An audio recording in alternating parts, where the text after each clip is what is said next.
저는 이제 프로그램상 뭐 이렇게 승무원 공부해가지고 승무원으로 진짜? 네, 승무원으로 이제 러시아를 가게 될 일이 있었어요. 그래서 러시아 가서 기억에 남는 건 그냥 너무 추웠고 얼마나 추우면 바다가 얼거든요. 바다가 얼었어요. 네. 바다 주변이 얼었는데 거길 들어가더라고. 그게 코스예요. 뜨거운 사우나, 그리고 바로 나가면 바로 바다예요. 아 냉탕과 온탕을 네. 이렇게 왔다 갔다 하면 삼각 팬티 하나 입고 이렇게 밖에 나와 있어요. 사람들이. 네, 거짓말하지 마요. 아유 어떻게 진짜예요. 무슨 삼각 팬티를 입고 다녀요 겨울에.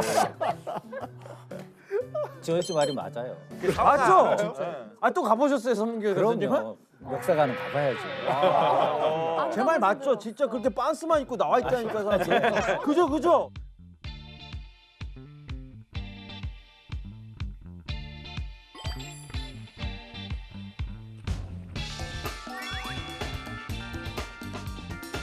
아 근데 진짜 형이 얘기하니까 그냥 믿음질 하지 않았거든요. 갑자기 옆에서 계속 맞다고 하니까 갑자기 바로 궁금하게 되네요. 네. 아 내가 그렇게 믿음이 안 가나?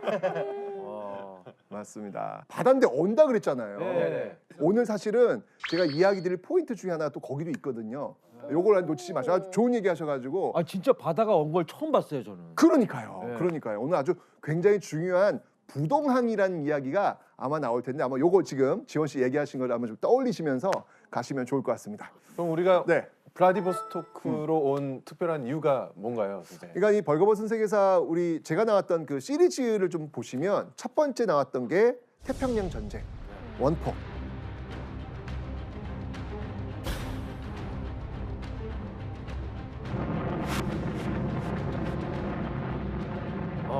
기억나시죠? 네. 네. 그리고 두 번째 나왔던 게 청일 전쟁.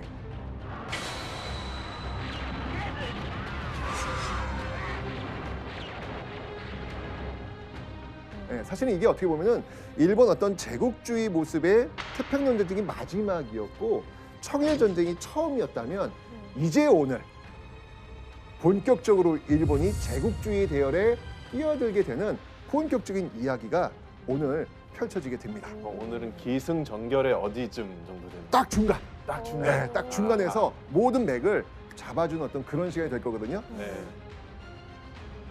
자, 근데 뭐 블라디보스토크 하면 제일 유명한 게 이 대륙을 쫙 가로질러 넘어가는 바로 시베리아 횡단 열차. 그런데 이 시베리아 철도 건설이 오늘 우리가 이야기하는 요 부분에서 이제 이루어지고 있는데 이 시베리아 철도 건설이 우리의 역사, 그것도 우리의 운명과도 연결이 되어 있습니다.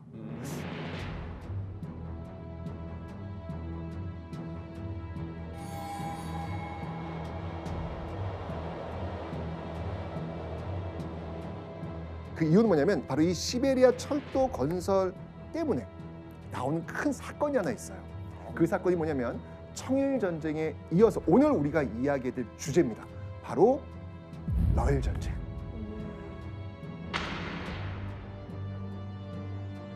우리나라가 또 다른 나라들의 전쟁터가 또 되는 겁니다. 와 너무 화가 난다 진짜. 이거 말 조심해야 되는 건가? 어떻게 뭐 얘기를 못 하겠어. 씨. 러시아는 동쪽을 향해서 쭉 진출하겠다는 어떤 그 열망. 일본이 생각하고 있는 동북아 전략과는 지금 충돌할 수밖에 없는 거죠. 그렇게 러시아와 일본이 한판 붙는다. 러일 전쟁은요, 이 판이 커요. 당시 세계 최강이라고 하는 영국. 유럽 열강들 다 들어오네요 이제. 진짜 개인판이 크네요 이거. 목표는 딱 하나예요. 바로 명성황후. 공모를 살해한 만행을 저지르게 될 거예요. 정말 이해할 수가 없다. 이 러일 전쟁 그리고 우리 대한제국의 운명을 한번 낱낱이 밝아벗겨 보도록 하겠습니다.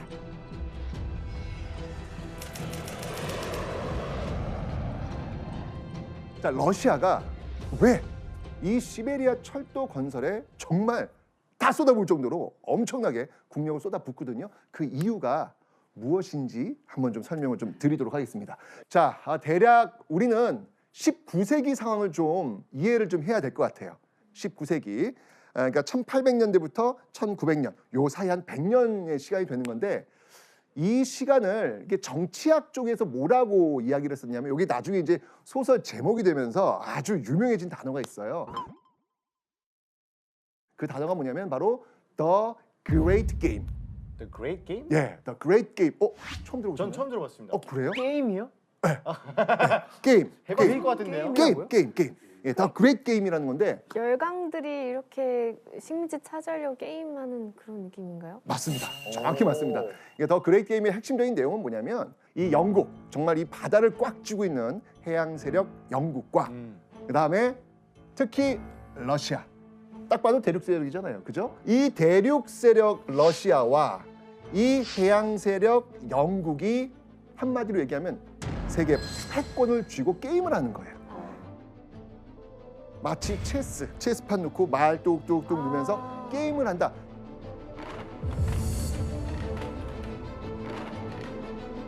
그러니까 이 19세기가 바로 이 열강들의 게임판이다 라고 이야기하는 게 이제 더 그레이트 게임이라는 건데, 자, 문제는 뭐냐면 당시 이 바다를 꽉 쥐고 있는, 아시겠지만 영국 같은 경우는 식민지가 너무 많잖아요. 뭐 아프리카에도 식민지가 있고 뭐 인도 쪽에도 식민지가 있고 뭐 식민지가 너무 많잖아요. 그러니까 보시면 알겠지만 거의 뭐 바다를 꽉 쥐고 있단 말이에요.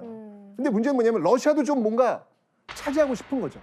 그런데 지금 다 틀어막고 있는 거예요. 러시아 가봐야 이쪽 여기 발틱이잖아요. 그죠? 네네. 이렇게 가도 막혀 있을 것 같고, 그렇다고 해서 또 이렇게 밑으로 내려와도 또 영국이 또 이제 견제할 것 같고, 여기저기 막혀 있는 거예요. 자, 그렇다면 어디가 좀 비어 있나요? 오른쪽인데. 그렇죠. 이쪽이 지금 비어 있는 거예요. 이쪽이 지금 비어 있는 거예요. 그죠? 어차피 바다 쪽으로 나가는 것들이 이렇게 힘들다면, 그렇다면 러시아는 움직이고 있는 곳이 이제 모스크바 정도 해가지고 상트페테르부르크 이쪽 있잖아요 지금. 네네네. 이쪽에서 쭉 나가자는 이야기죠. 쭉 나가자는 이야기죠. 뭘 통해서? 열차. 뭘 통해서? 그렇죠. 열차. 시베리아 철도가 그래서 굉장히 중요한 거예요.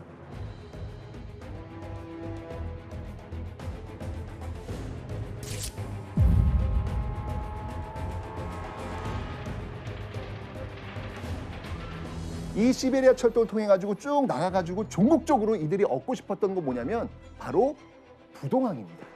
부동항이 뭘까요? 도왕? 바로 얼지 않는 항구.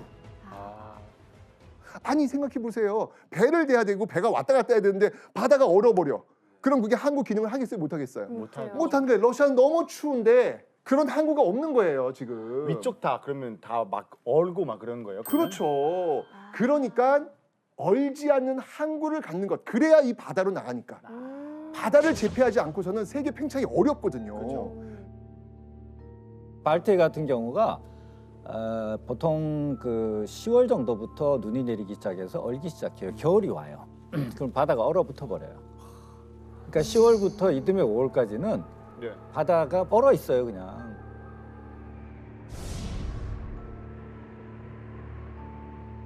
그러니까 바다가 얼면 나갈 수가 없잖아요. 그러니까 네. 러시아는 이 더 그레이트 게임에서 뭔가 영국과 좀 우위에 서려면 부동항을 얻어야만 되는 거죠. 네네. 그럼 저쪽이네. 그렇죠. 그래서 이쪽으로 나가야 되는데 동쪽이네. 그래서 이제 시베리아 철도가 이제 필요했던 것이고 바로 이 종착점이 블라디보스토크. 이 블라디보스토크가 되는 건데 이 시베리아 철도의 길이가 무려 9,000km가 넘습니다. 1000km? 예, 지구 둘레의 약 4분의 1이에요. 와. 대박이다. 어마어마하죠? 4분의 1이요? 4분의 1, 지구 둘레의 4분의 1. 어마어마하구나. 여기 지금 블라디보스토크 보이시죠? 네. 네. 그리고 여기 지금 상트페테르부르크, 모스크바. 모스크바가 일반적으로 이제 러시아의 어떤 그 움직이는 어떤 그런 곳인데 여기서 이제 물자가 쭉 가가지고 이 블라디보스토크로 와버리면, 야, 이건 뭐 이 러시아의 그 드림, 꿈이 이루어질 수 있는 거죠. 그죠? 자, 문제는 뭐냐면 이렇게 쭉 가면 이 화살표가 어디로 향할까요? 이들이 이제 바다로 진출할 거 아니에요, 그죠? 예, 진출하면은 여기나 여기나 어디가 부딪히죠 지금? 일본이 부딪히잖아요. 굉장히 일본은 위협감을 느낄 수밖에 없는 거예요.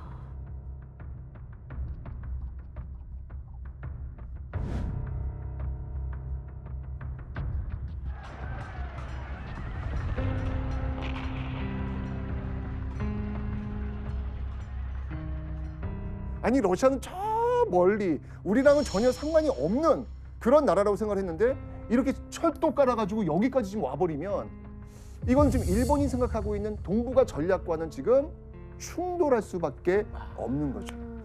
이런 얘기 있어요. 러시아가 이 본격적으로 이 블라디보스토크와 이 시베리아 철도 그 기공식 착공을 할 때 니콜라이 2세가 황태자 시절에 블라디보스토크에 와서 그 시베리아 철도 기공식 참여하려고 했는데 그때 이제 일본을 좀 들려요. 일본 좀 들리는데 이때 이 배들을 끌고 쫙 들어온 거예요. 일본에.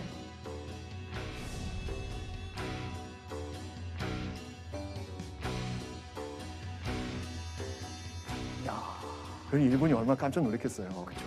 근데 그때 들어온 배 중에 배 이름에 너무 놀라운 배 이름이 있어요. 무슨 배 이름을 지었냐면 이 지역을 우리가 뭐라 그러죠? 이 지역을? 거기요? 이 지역. 예, 옛날 고구려 땅. 광활한 따단단 벌판. 만주. 만주. 아 그렇죠. 아. 노래를 하니까 이해하시네요. 아 예. 감사합니다. 여기 만주잖아요, 만주. 그죠? 여기가 만주죠. 여기 그 함대 중에 만주호라는 만주. 배를 끌고 들어가요. 러시아가. 근데 또 놀라운 이름 배가 있어요.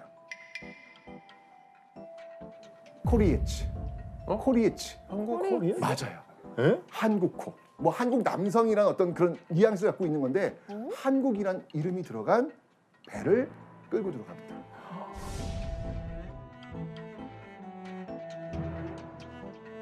보세요. 지금 블라디보스토크 동방의 지배자, 만주호, 조선호 느낌 빡 오시죠? 얼마나 이 러시아가 이 동북아 쪽에 관심이 있는지. 그러니까 일본으로서는 굉장히 위협이에요. 이거 왜냐하면 일본도 나름대로 지금 자신들의 어떤 제국주의 세력의 어떤 그 대열에 끼어들려면 동북아 지역에 있는 어떤 이 질서를 자신들이 장악해야 된다고 보는데 지금 청나라랑 하고 싸우는 것도 버거운데 러시아까지 지금 들어와 이게 산 넘어 산 이런 어떤 생각이 들겠죠. 당시 이런 일이 있었어요.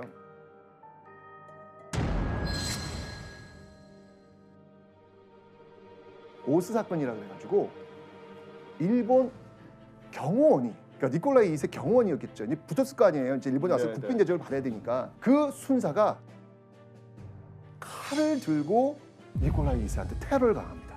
예?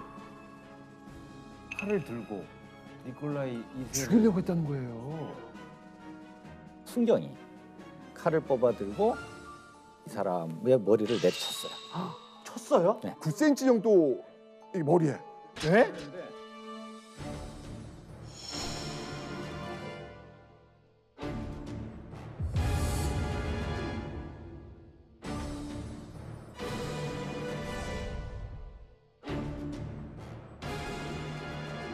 그때 엄청나게 정치적으로 이 큰 사건 큰 됐겠네요. 사건이 터진 아니, 거예요. 제가 얘기했잖아요. 지금 우리 이 판은 지금 전 세계적 판, 더 그레이트 게임이라는 그 판 속에 있는 건데 거기에 중심축이 있는 러시아 황태자가 칼에 맞았다. 너무 놀라운 게 뭐냐면 그때 이제 일본도 깜짝 놀랐어요. 그래서 납작 엎드려요. 정말 납작 엎드려요. 정말 미안. 심지어는 이런 일이 국민들 중에서도 정말 죄송합니다라고 어떤 일본인 여성이 미안함을 표현하기 위해서 스스로 자결까지 합니다. 정말 이해할 수가 없다. 그런 일이 벌어질 정도로 당시 일본이 러시아를 어떻게 바라보고 있었는지에 대한 반증, 이런 반증을 지금 보여주고 있는 사건이에요, 사건. 이거 한 해는 어떻게 됐어요? 이렇게, 집안이 거의 멸문지화를 당했습니다. 그러니까 어디서? 일본에서 그렇게 일본에서 했어요? 완전 일본 내에서 그 집안은 거의 폐가가 돼 근데 버립니다. 그- 아버지도 자살하고 본인도 감옥에서 죽고 뭐 누이 동생은 이혼당하고 그 사람은 누구 뭐 나라에서 지시받은 것도 아니고 혼자 그러니까 독단적으로 이제 한 거예요? 그만큼은 당시 분위기. 일본에서 러시아가 굉장히 우리한테 일본한테 그러니까. 위협이 된다 하는 분위기의 예. 어떤 반증. 그러니까 적대감이 러시아는 되게 컸구나. 우리의 적이다. 그렇죠. 그런데 여기에 이제 엎친 데 덮친 격으로. 자, 우리 저번 시간에 배웠던 내용과 이제 연결이 되는 거예요. 자, 바로 청일 전쟁. 자, 청일 전쟁에서 누가 이겼죠? 일본. 일본이 이겼습니다. 그리고 체결한 조약. 이 조약은 기억난다.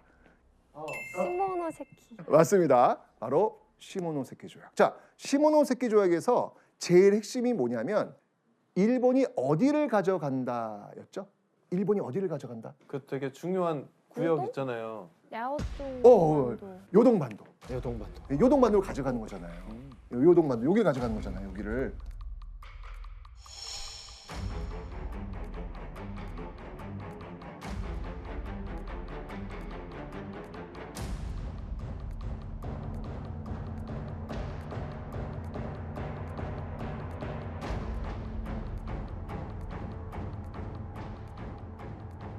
자, 여기를 지금 장악한다는 얘기는 뭐냐면 여기 만주를 장악할 수 있다는 것과 연결되잖아요. 아. 그죠? 이 굉장히 중요한 거거든요, 이가요. 그런데 여기를 지금 일본이 가져가, 자, 이때 이런 일이 벌어지는 거죠. 누군가 나타나서, 야, 여기 우리 구역이야. 너 우리한테 얘기도 안 하고 여길 들어오면 어떡해?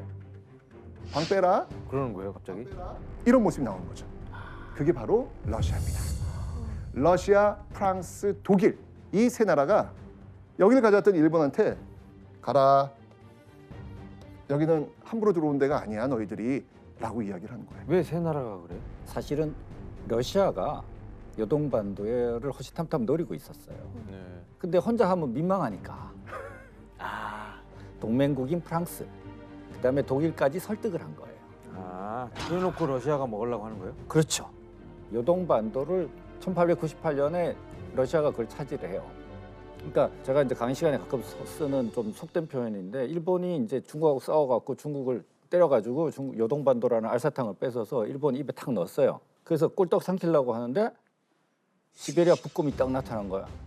그랬더니 목살을 딱 친 거야. 러시아가 일본 입안에 들어있던 요동이라고 하는 알사탕을 뺏은 거예요. 꺼낸 거야. 꺼내서 탁탁 침을 털고 자기가 먹은 거야. 밝히네요, 비유가. 확 와닿는데요? 그래서 삼국 간섭으로 요동반도를 중국에 돌려주게 만든 대가로 독일이 칭다오를 식민지로 받고, 그렇죠. 러시아가 요동을 식민지로 받게 되는 거예요. 아, 진짜 그 당시에는 세계를 그냥 게임처럼 진짜 생각했었네요. 아까 그레이트 게임이라고 하셨는데. 그러니까요. 근데 그걸 네. 말을 바꾸면 국제 조폭 사회인 거예요. 맞아요. 맞네. 국제조폭사회 정확하네. 맞습니다. 자, 이러니까 이제 이때 일본 반응이 어땠을까요? 돌려줘. 그러니까. 이걸 어떻게 얻었는데? 그렇지. 이걸 어떻게 얻었는데? 너 같으면 주겠냐, 임마? 이거 그렇지. 그렇지. 그러면 그렇게 나오면 러시아가 어떻게 할까? 이건 아니지 하면서 또 당연히 그래? 그러면 이제 야구 박멸하고 들어간다. 이런 일이 벌어질 거 아니에요. 일본이 감당할 수 있을까? 감당 못할 것 네, 같아요. 못해요. 물론 그러니까 러시아에 대한 그 분노 뭐 이런 것들은 있겠지만 이 당시에 러시아랑 일본이 싸운다? 일본 스스로도 그거는 감당이 안 돼요. 예. 조금 설명을 네. 하면요. 그러니까 일본으로서는 이거 뭐지가 되면서 정부에서 회의를 합니다. 회의를 해서 고민을 한 게 세 가지 방안을 생각을 해요. 첫 번째, 러시아의 요구를 거절한다. 그러면 러시아랑 전쟁하는 거예요. 전쟁해야죠. 근데 지금 일본이 청나라하고 싸워서 막 끝났는데 링에 올라가서 막 권투시합 한 12라운드 뛰고 막 내려왔는데 또 올라가? 이건 안 돼요. 그러니까 일본은 안 돼. 그럼 두 번째, 이거는 어떡하지? 영국을 비롯한 서구 열강들한테 중재를 부탁을 한다. 요새로 치면 뭐 국제사법재판소 같은 데 가자.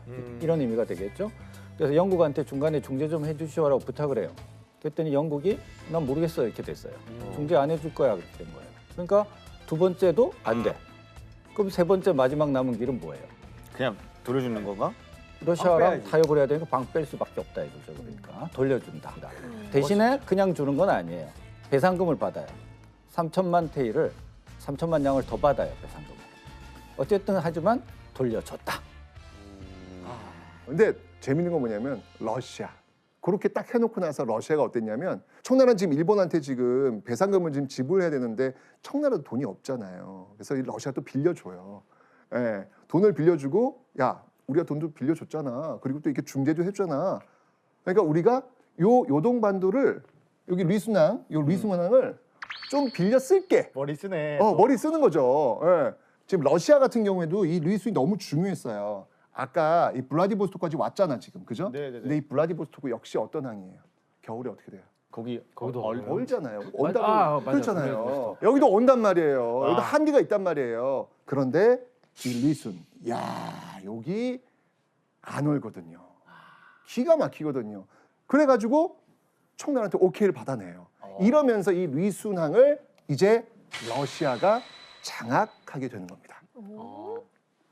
자 이렇게 되면서 이제 일본은 이제 생각을 하는 거예요. 이거 러시아와 한판 벌여야 되겠구나.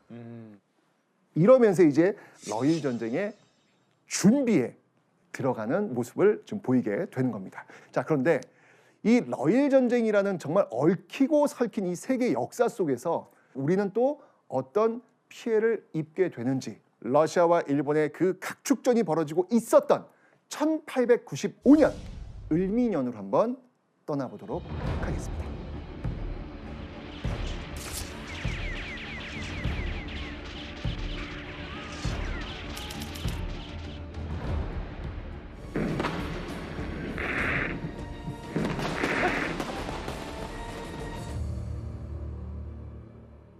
자, 이제 청일 전쟁 이후 그 조선의 정세를 좀 살펴보셔야 됩니다.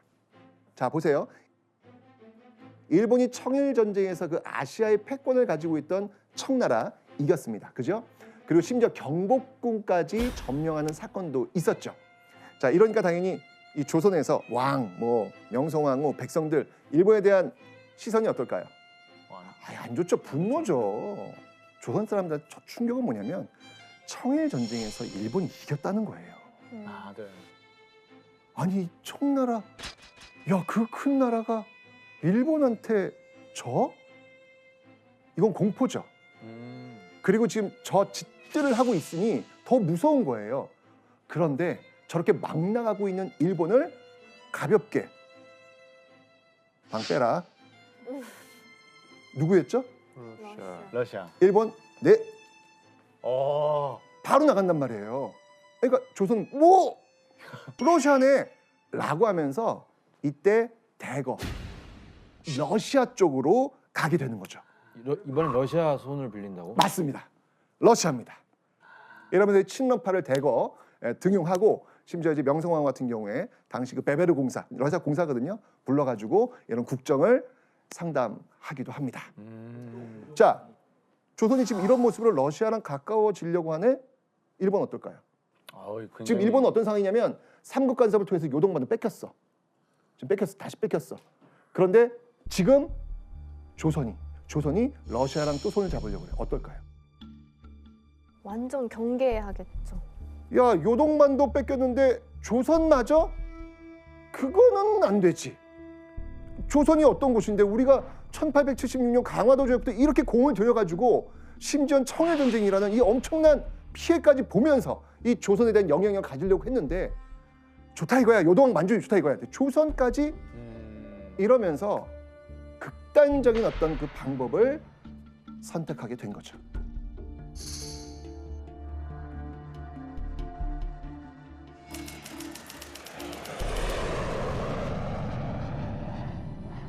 경복궁 아시죠? 네. 경복궁. 경복궁 정문이 어딘가요? 정문 정문. 저 과감은? 네, 광화문. 그 광화문 밖에서 1895년 새벽에 땅! 총성이 하나 울려 퍼집니다.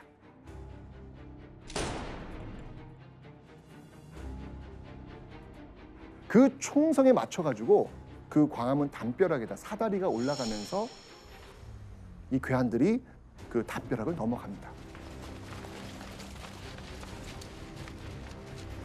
그 안에서 격전이 벌어지겠죠. 그리고는 광화문 문이 열립니다. 그리고 엄청나게 많은 이 괴한들이 경복궁 안으로 뛰어 들어가게 됩니다.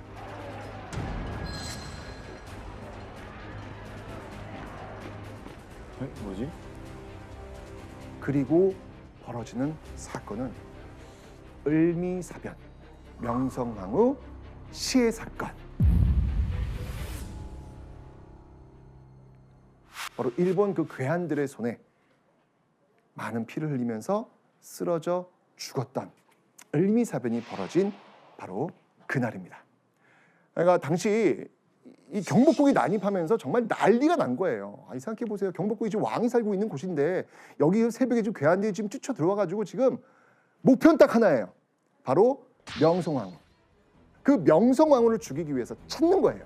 계속 찾는 거예요. 막 여기저기 찾는데 바로 이 왕과 왕비의 거처였던 이 건천궁으로 냅다 찾아가는 거예요. 명성황후 잡으려고. 이 과정에서 막 궁녀들 있잖아요. 머리채 잡고 그냥 내팽개치면서 엄마 어딨어? 라고 찾으면서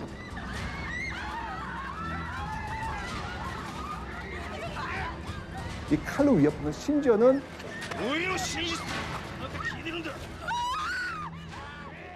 왕과 왕세자까지도 위협을 하면서 명성황후를 찾으려고 했습니다.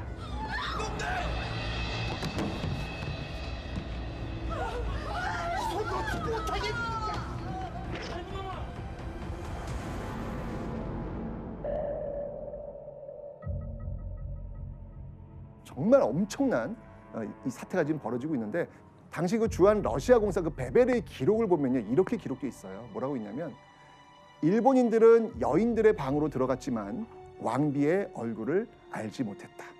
그래서 그들은 제멋대로 짐작하여 비무장한 궁중 여인들을 죽였다. 왕비는 복도를 따라 도망쳤고 그 뒤를 한 일본인이 쫓아가 붙잡았다. 그는 왕비를 바닥으로 밀어 넘어뜨리고 그녀의 가슴으로 뛰어들어 발로 3번 짓밟고 칼로 찔러서 죽였다.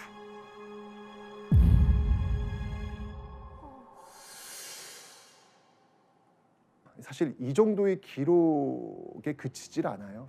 정말 어떤 기록을 보면 칼로 찔러 죽였다.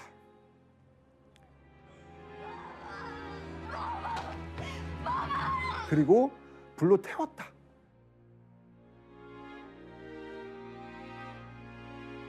남는 건 뼈 조각 정도밖에 없었다. 라는 그 기록들이 막 여기저기에 있습니다.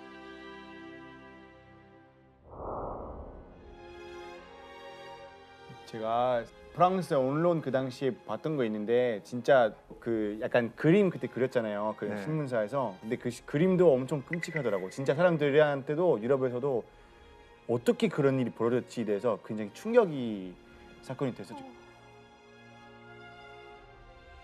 이렇게 다른 나라에 이게 지휘자를 그렇게 그 가서 말이 안 되는 거죠. 그 말이야. 그러니까 얼마나 치욕적이에요. 이게 지금 있을 수 없는 일이 벌어진 거잖아요. 그렇죠.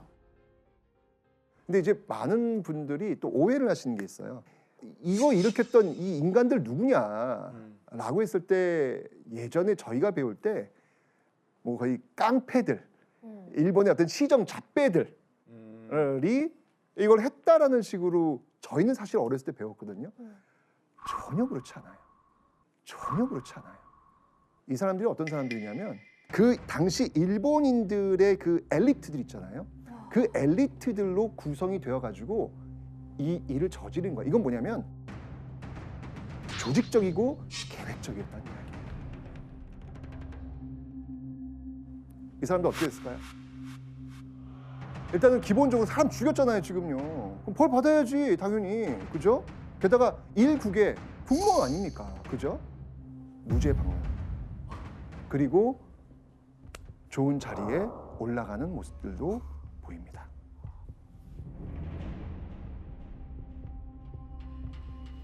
도대체 왜 이런 말도 안 되는 짓을 했을까? 이유가 있을 거 아니에요. 그죠? 이게 말도 안 되는 거잖아요. 아니 교수님, 이게 그냥 우발적인 거 아니잖아요. 절대 우발적인 건 그러니까요. 아니었어요. 일본이 생각했던 건 뭐냐면 지금 러시아랑 친하는 칠러 내각이 성립돼 있는데 이걸 무너뜨리고 일본과 친하는 친일 내각, 일본 편을 일본 말을 잘 듣는 내각으로 바꿔야 되겠다. 근데 바꾸는데 이건 조선 내부에서 스스로 바꾼 걸로. 그러니까 궁중 쿠데타라고 합니다. 궁중 쿠데타를 형식을 가지고 조선인이 스스로 바꾼 것처럼 위장을 하자. 근데 이걸 주도한 사람이 누구냐 그러면 미우라고로라고 하는 신임 조선 주재 일본 공사가 부임을 해요. 이 사람이 명성황후 암살 사건을 주도를 하는 거예요. 그래서 일본군 그 공사관 수비대 군인들, 영사관 경찰들, 그다음에 민간인들, 그 뭐 낭인이라고 하는데 사실 이 사람들 굉장한 지식인들이에요. 엘리트들이죠. 엘리트들입니다. 네. 이 사람들을 데리고 경복궁에 침범을 해 들어가는 거예요. 근데 여기서 핵심은 뭐냐? 일본 정부가 관여 안 했다 이거예요. 아니 그럼 공사가 하고 일본 군인들이 하고 일본 경찰이 들어가서 했는데 그렇게 발뺌을 하냐. 일본 국가가 안 했다. 말이 돼야 안 돼? 일관성이 있어요. 그런 거 참 보면 일관성 있죠, 그런 면에서는. 아주 태평양 전쟁까지 그 했던 그 모든 것들이 보면 우리 일본 정부는 안 했어. 늘 이런 모습들이 보이니까 참 이게 근데 이게 이제 전 세계 뉴스로 나가게 되면서 이미 전 세계 그 탑뉴스가 돼 버렸습니다. 전 세계로 퍼져 나갔어요. 그래서 그 소문이 났으니까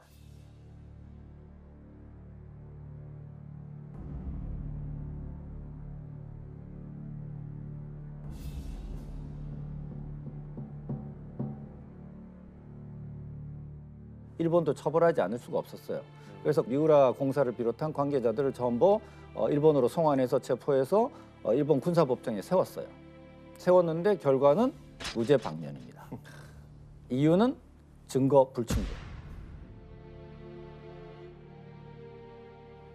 그다음에 또 하나의 이유가 뭐냐? 이미 조선에서 진범을 색출해서 처벌을 했다. 조선 사람 3사람을 진범으로 처형을 했으니 이 재판은 성립이 안 된다라고 해서 무죄 방면. 그러니까 이제 을민사변 나오면서 그러니까 내가 얘기했잖아요. 그 외국의 시선이 또 이게 두려운 거예요. 이걸 어떻게 해결할까? 바로 명성황후의 남편 누구죠? 고종. 이 고종을 또 밀어붙여요. 압박을 해. 어떻게 했냐면 명성황후의 그 왕후주의를 박탈해서 폐쇄인 삼아라. 그러니까 원래 그 저 국모의 위치에서 내려뜨려라. 이제 이런 압박을 하게 됩니다. 자, 그러면 일본이 내민 이유가 여러 가지가 있는데요. 당시의 내용이 여기 고종실록에 지금 실려 있거든요. 그 내용을 한번 좀 보도록 하겠습니다. 민 씨는 오래된 악을 고치지 않고 그 패거리와 보잘것없는 무리를 몰래 끌어들여 짐의 동정을 살피고 국무 대신을 만나는 것을 방해하며 또한 짐의 나라의 군대를 해산한다고 짐의 명령을 위조하여 변란을 격발시켰다. 그러니까 명성황후가 평소 조정의 기강을 문란하게 하면서 왕실을 위험에 빠뜨렸기 때문에 이 변란이 일어난 건 이건 다 누구 탓? 명성황후 탓이라는 거예요. 아니. 명성황후 탓이라. 와, 너무 화가 난다 진짜. 근데 여기에 그치지 않고요. 이 폐서인으로 삼는데 또 다른 이유 있다. 자, 여기서 제가 한번 문제를 한번 내보겠습니다. 아직 문제 안 푸셨잖아요, 지금. 그죠? 예. 문제 한번 내볼게요. 일본은 명성황후를 살해한 뒤 책임을 피하려고 명성황후가 사변이 터지자 무엇했다는 이유로 왕후의 자격을 박탈하도록 했다. 과연 이 땡땡땡은 무엇일까요? 지금 이렇게 이 경복궁에서 지금 이런 일이 벌어졌잖아요, 지금요. 예. 그리고 나서 몽똥똥 했다는 이유로 왕후의 자격을 박탈했다. 이게 지금 일본 입장이잖아요. 그렇죠, 일본 입장이에요. 일본 입장에서 일본 입장인데 변명하는 이거를 거잖아요. 고종한테 이제 압박을 준 거죠. 그렇게 하라고. 그렇게 하라고? 네, 그렇게 하라고. 일본의 주장이에요. 정답. 고종을 배신했다. 고종을 배신했다. 어떻게?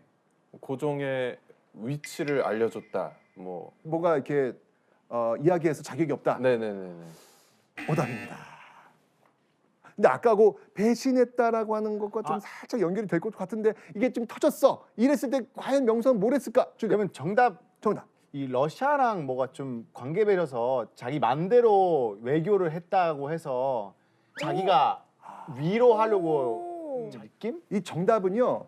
우리가 그 앞에서 배웠어요. 네? 우리 청일전쟁 때 임오군란 때 사실 이런 일이 있었어요. 아, 정답. 정답. 뭔가 군인들 동원해서 난을 잠깐만요. 일으켰다. 그 군인들이 난을 일으켰잖아. 그 다음에 명성황후가 뭐 했죠? 그게 답이야. 그게 답이야.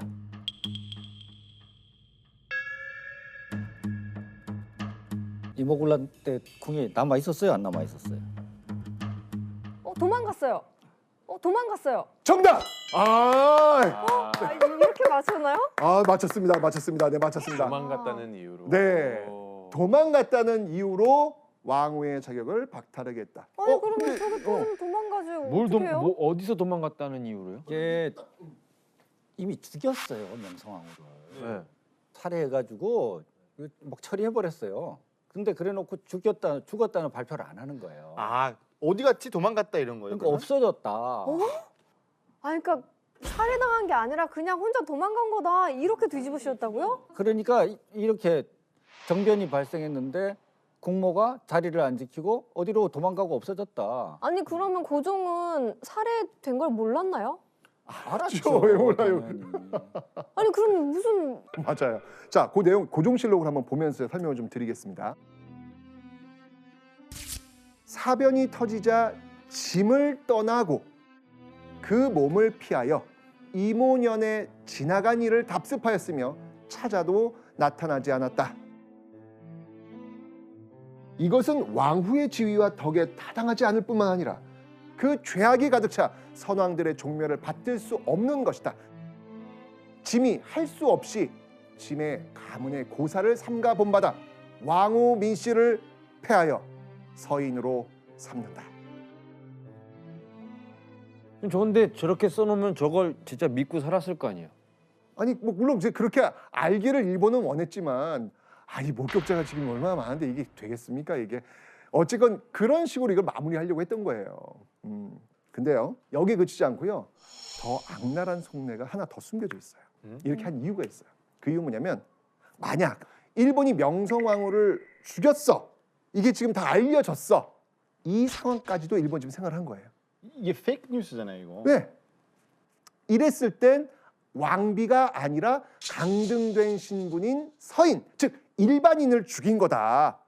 그러니까 이러면 왕비를 죽인 게 아니라 일반인을 죽였으니까 자기 책임을 좀 줄일 수 있는 거겠죠. 이런 것까지 대비를 해놓은 거죠. 심지어 일반인인데도 나쁜 일반인을 만들었잖아요. 왕을 배신하고 막 이런 그렇죠. 식으로. 그러니까 결국 이제 고종은요, 결국 이제 일본의 뜻에 끝까지 동의하진 않았지만 강제로 관보에 발표가 됩니다. 이거라. 예, 카카.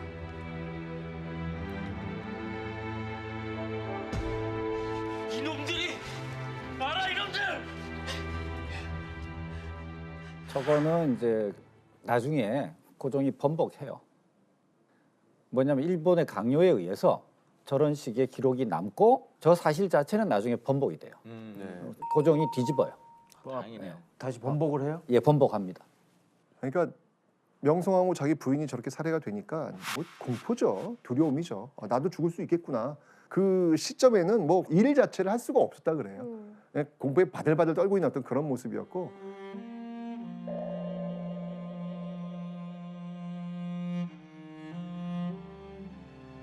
전하, 왕태자 저하와 며느리의 안전을 생각하셔야지. 또 이 신변의 위협을 느껴가지고 또 열쇠를 채운 통 있잖아요. 열쇠를 딱 채운 통 거기에 이제 음식을 넣어 보내주면은 그것만 드셨대요. 네, 그 외에는 왜냐면 다른 음식 먹고 또 죽을 수도 있다는 어떤 그런 위협감이 있었던 것이죠. 자, 이런 어떤 하루하루를 보내고 있는 과정에서 이제 고종은 선택을 하게 됩니다. 어떤 선택? 예, 5번째 선택인가요? 첫 번째 선택 이모군란 때 청나라한테 SOS, 두 번째 갑신정비에 청의 도움을 받았고, 세 번째 동학농민운동 때 또 청의 SOS, 그리고 네 번째 삼관섭 이후에 러시아에 또 SOS, 그리고 지금 또 5번째 러시아한테 도움을 요청하는데 바로 궁을 떠나는 것. 그 궁을 떠난 거예요. 그리고 어디로 갔냐면 바로 러시아 공사관으로 훅 들어가 버린 거예요. 이걸 뭐라고 하냐면 당시 그 러시아를 뭐라고 불렀냐면 아라사라고 불렀거든요. 아라사. 네, 아라사로 불러가지고 아라사 공사관에 임금이 들어갔다라고 해서 아관파천이라고 하는 겁니다. 어떻게 보면은 명성황후와 민씨 세력들이 러시아를 선택했던 것들의 연장선이라고 보시면 돼요. 네, 또 러시아의 도움을 받기 위해서 간 거죠. 그런데 러시아 입장을 한번 보자고요. 러시아는 지금 어떻게든 만주와 요동 또 이 조선을 통해 가지고 지금 태평양 쪽으로 나가야 된단 말이에요. 나가야 되는데 지금 일본과 지금 어쨌건 간에 신경전을 벌이고 있어요. 그런데 그 조선에서 일국의 왕이 일본을 피해서 러시아 공사관을 오려고 해. 좋아할까요? 안 좋아할까요? 땡큐겠네. 오, 예. 좋아요. 진짜? 웰컴 이거야? 웰컴. 웰컴. 조선 그냥 내 거 됐네 뭐 이런 느낌이네. 자, 그런데 문제는 뭐냐면 자, 경복궁을 지금 떠나야 돼. 떠나야 되는데 지금 경복궁에 지금 누가 들어와 있어요, 지금? 일본 여기저기 지금 눈 켜고 있잖아요, 지금요. 그죠? 여기서 문제를 한번 내보도록 하겠습니다. 자, 일본의 감시를 받고 있던 고종은 과연 어떤 방법으로 경복궁을 떠날 수 있었을까요? 러시아 공사관이 어디 있냐면 덕수궁 지금 있죠? 네. 덕수궁 그 뒤에 있어요. 거리는 그렇게 멀지 않아요. 그 시청 그 앞에 있잖아요. 그 정도 거리라고 보시면 돼요. 경복궁에서 그 정도. 정답. 네. 약간 다른 데서 집중 돌리는 거죠. 그래서 뭐 어디서 사건 이런 게 하고 사건이 하는 동안 피신할 수 있게끔 복단의 영화. 불났어. 네. 그리고 딱 도망가는 그 거지. 기회는 있다 하고 이렇게 도망가는 네. 거죠. 오다. 어렵다. 아니 근데 저는 학교 다닐 때 그냥 고종이 러시아 공사관으로 피신했다 이렇게만 배웠지 그걸 어떤 방법으로 피신했을까 이렇게 생각해본 적이 없거든요. 그래서 그렇지. 지금 너무 궁금해요. 예, 그러니까 어렵네요. 보여지면 안 되잖아. 그러니까 어딘가에 숨어. 은폐가 되었겠지. 어딘가에 숨어서 갔어요. 어디에 숨어서 갔을까? 사람이 잘 들어갈 수 있어야 되잖아요. 그렇죠. 그리고 들어가야죠. 사람들을 의심하지 말아야 되잖아요. 네. 당시 그 교통수단 한번 생각해 보세요. 정답! 정답. 그 가마에 타서 간 거 아닐까요? 정답. 에이, 이거라고요? 네. 가마요? 가마를 몰랐어요 일본 사람들이? 어떤 가마냐면 바로 궁녀들이 타고 다니는 가마. 아 정말. 그러니까 궁에는요 여자들이 그 타는 가마가 이제 밤낮 없이 드나들잖아요. 네. 그러니까 이 점을 이용하기로 해가지고 고종하고 세자는 새벽녘에 호위병도 없이 극비리에 경복궁 영추문을 빠져나와가지고 러시아 공사관으로 이동합니다. 근데 감시가 좀 허술했네요. 그니까요. 뭐 보통 가마부터 뒤지지 않아요? 왜냐하면 임금이 여자들 타고 다니는 그 가마에 타고 간다는 게 이게 상상이 안 되죠. 이게 임금이. 그때 당시에는 파격적인 어떤 작전이었던 거죠. 그러니까요. 어떻게 보면 여장한 거하고 똑같은 거예요. 네, 네. 그러니까 임금이 여자 옷으로 갈아입고 나간 거랑 마찬가지인 거죠. 그렇지. 자 어쨌건 이렇게 러시아 공사관으로 갔는데 몸은 당연히 보호받겠죠. 오, 당시 그 양대 산맥이라 할 수 있는 러시아 품에 들어왔으니 이제는 가슴을 졸이면서 살진 않아도 되겠죠. 그런데 제가 전 시간에 얘기했잖아요. 외교에는 뭐가 붙는다고요?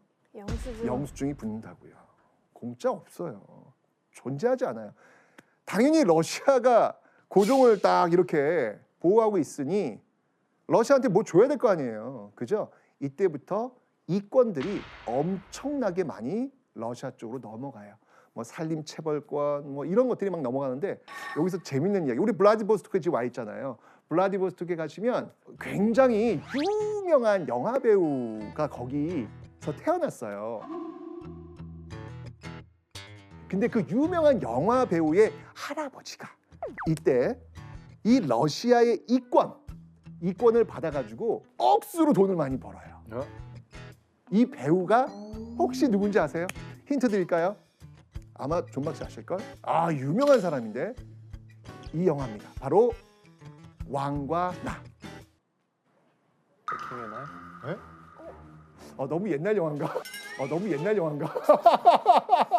교수님 이거 얘기가 안 된다. 이 세대는 모를 것 같아. 그렇구나. 뭐지 왕관아가?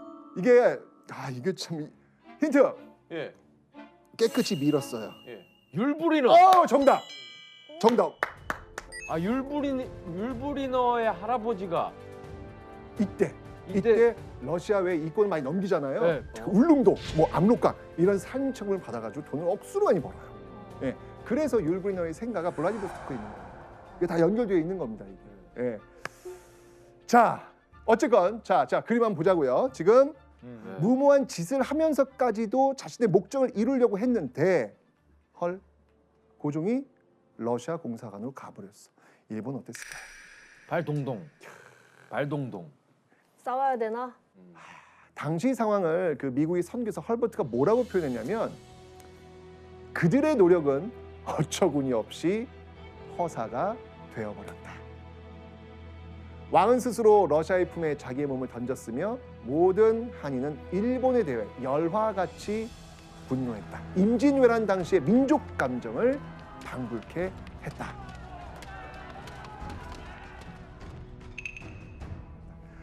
자, 이렇게 되면서 일본은 지금 러시아에 대한 그 분노 이게 막 계속 끌어오를 거 아니에요. 건건이 지금 러시아가 지금 발목을 맞잖아요. 지금 삼국 간섭 때 요동반도 가져왔더니 그거 토해내라고 했죠. 그리고 또 이 명성황후 이렇게 시해까지 했는데 다시 러시아에서 품어줬죠. 이러면서 러시아와 일본의 대립은 계속해서 팽팽한 긴장감을 가지면서 올라오게 됩니다. 그러나 일본은 아직 힘이 없어. 아무리 분노해도 싸울 수 있어야 싸우지. 감히 어떻게 러시아랑 싸워요. 말이 안 되잖아. 그런데 이때 자 이제 다시 우리는 그림을 크게 보셔야 돼요. 자, 맨 처음에 제가 출발할 때 이게 어떤 판이라고 제가 설명드렸죠? Great Game? Great Game. 자, 러시아와 지금 한 축을 이루고 있는 나라가 어떤 나라예요? 영국? 영국이잖아요. 그 영국이 체스판에서 이제 일본 말을 짚는 그런 결과를 가져온 것이죠. 일본 입장에서는 팽팽하게 지금 긴장하고 있는데, 당시 세계 최강이라고 하는 영국이 Do you want me? 하면서 손을 뻗친 거예요. 유럽 열강들 다 들어오네요 이제. 영국이 일본과 손을 잡았다? 교수님, 이거는 역사적 사건이죠? 그렇죠. 그 해가 지지 않는 대영 제국, 지구상 전 세계에 다 식민지 갖고 있던 영국이 도대체 일본하고 군사 동맹을 맺을 이유까지가 뭐가 있었느냐? 그만큼 러시아가 싫었던 거예요. 그만큼 러시아가 미웠던, 러시아를 견제하고 싶었던 거예요. 그렇죠. 왜? 요동반도를 차지해버렸단 말이에요. 태평양으로 내려오는 부동항을 얻어버린 거니까 여기서 이제 영국은 도저히 참을 수가 없다가 된 거고. 근데 그 당시에 미국은 가만히 아무것도 아니었어요? 미국은 영국의 파트너입니다. 이 당시에는. 일본은 영국뿐만 아니라 미국의 지원도 받게 되었다 하는 의미가 되는 겁니다. 엄청난 겁니다. 요 관련 그림 제가 한번 삭발 한번 좀 보여드리도록 할 테니까 한번 보시면서 딱 그거네 아마 느낌이 오실 거예요. 자, 요 그림 아주 유명한 그림이죠. 자, 지금 우리가 이야기했던 걸 그냥 함축적으로 지금 보여주고 있는 그런 그림입니다. 왼쪽 왼쪽에 이제 어느 나라일까요? 러시아. 그리고 칼을 들고 있는 일본. 자, 그런데 뒤에서 야 이렇게 들어가. 영국이 밀고 있는 건가? 영국. 그리고 뒤에서 미국이 이렇게. 이렇게 바라보고 있는 모습. 지금 저희가 지금 이야기했던 그런 모습이 아닐까. 아주 국제관계를 제대로 지금 표현해 있는 내용인데, 자, 그렇다면 자, 이 영국, 일본 동맹을 맺었단 말이에요. 영일 동맹의 내용이 무엇인지 한번 살펴보도록 하겠습니다. 자, 제 1조 한번 보세요. 영국과 일본이 서로 청국과 한국의 독립을 승인한다. 독립? 독립이란 말이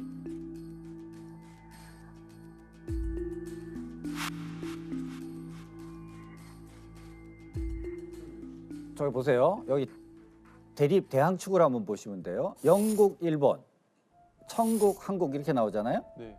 그럼 한국의 이권은 누가 주장을 해요? 일본이요. 일본. 그러면 대칭축이 어떻게 돼요? 천국에서 가장 많은 이권을 갖고 있는 나라는 영국인 거죠.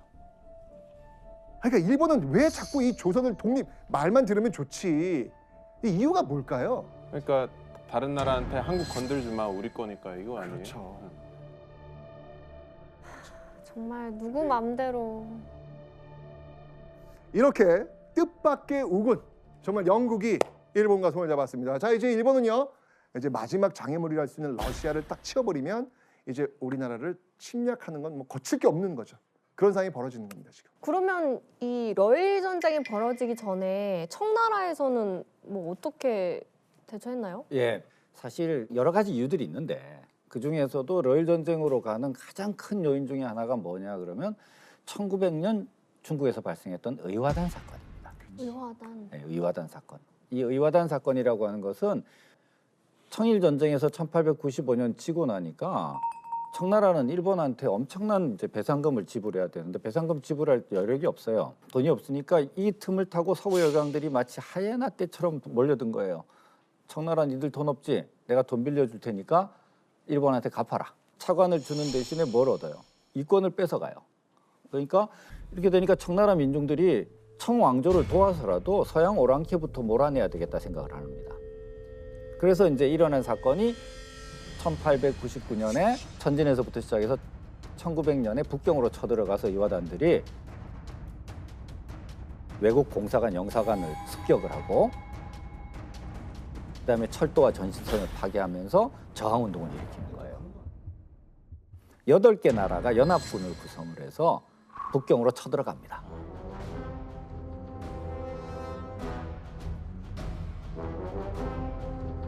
그때 러시아도 이해관계가 있으니까 러시아도 군대를 파견을 했는데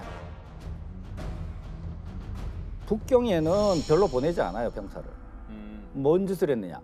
만주와 저 여순을 잇는 이 일대의 철도 주요 도시의 군대를 배치를 해서 만주를 군사 점령을 해버려요. 러시아가 의화단 사건 때. 그리고 병력을 철수를 안 시켜요. 의화단 사건이 끝났는데 이렇게 되니까 이제 영국하고 일본이 이건 도저히 참을 수가 없다가 돼요.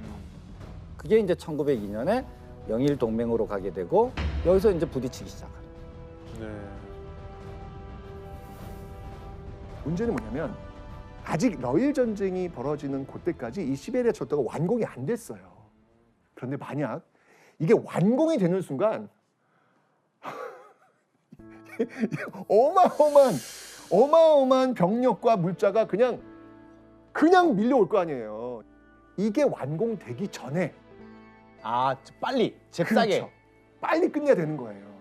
여기에 딱 목표를 걸고 일본은 이제 이 러일 전쟁을 준비하게 되는 겁니다. 자, 과연 이 당시 만평을 한번 통해 가지고 당시 상황을 한번 추측해 보도록 하겠습니다. 일본이 지금 밟고 있는 곳을 보세요. 불어로 써 있어요. 거해. 네, 지금 일본과 조선을 대한제국을 이렇게 밟고 있는 모습, 저 위쪽에 만주를 러시아가 지금 밟고 있는 모습. 체급 자체가 안 되죠 지금? 그 러시아인으로 생각할 수 있는 그 큰 거인분이 위다가 여기 유럽 챔피언이라고 써 있어요. 유럽 챔피언 써 있잖아요 지금 여기. 네. 유럽 챔피언 벨트에 지금. 네. 그죠? 아하. 그리고 아시아 챔피언이네. 그죠? 여기 지금 보면 아시아 챔피언, 유럽 챔피언 있는데 저 뒤에 지금 관전하는 나라들을 보세요. 저 메뉴에 천막 위에 있는 거 보여요? 청나라. 청나라 여기 이제 끼지도 못하는 거야 이제. 여기 가야 이제 끝난 거야. 여기. 그냥 멀찍이 보고 있는 거야. 청일전쟁이 끝난 거야 여기는 완전히. 교수님, 네. 뭐 당시 러시아, 일본 뭐 군력 차이든 뭐 이거 뭐 보자도 엄청나죠. 전체적으로 이제 군사력만 보더라도 차이가 굉장히 많이 났고요. 사실 야 전쟁이 일어날 수 있을까 이런 생각을 하는데 일본이 어마어마하게 철저하게 준비를 합니다. 사실 철저하게 준비를 해서 그냥 거의 그 국가 예산의 40% 40%를 군사비로. 왜 그 올인이라고 하잖아요. 진짜. 네, 이 올인 한 거예요. 여기에 지금 모든 걸 다 건 거예요. 마지막 배팅을 하는 거죠. 네, 일본 스스로도 러시아를 이길 수 있을까 없을까 이게 긴가민가한 상황인데, 자 이럴 때 늘 쓰는 방법이 있죠. 이게 참 패턴이 비슷합니다. 우리가 이 태평양 전쟁을 할 때도 그랬고, 청일 전쟁 할 때도 그랬고, 러일 전쟁 할 때도 똑같습니다. 이길 수 있을까? 기가민가한 상황. 이럴 때 일본이 늘 쓰는 방법이 있습니다. 어떤 방법이 있을까요? 갑자기 치기. 기습. 정답. 갑자기 치기. 갑자기 네. 빡 그냥. 그렇지. 잘했습니다. 선전포고 없이 선제 공격. 늘 쓰는 방법이. 자, 그들이 공격한 곳, 그들이 공격한 포인트는 자 어디일 것 같아요? 첫 번째. 리순 정답. 그렇죠. 리순 정답. 그렇죠. 여기 리순 쳐야죠. 왜냐면 여기 지금 러시아가 지금 갖고 있잖아요. 지금 쫓아가고 있잖아요. 그죠? 여기 이제 출발이고 또 한 곳. 조선이네요. 그렇죠. 인천. 그렇죠. 이 리순과 인천을 타겟으로 잡고 동시에 치고 들어옵니다.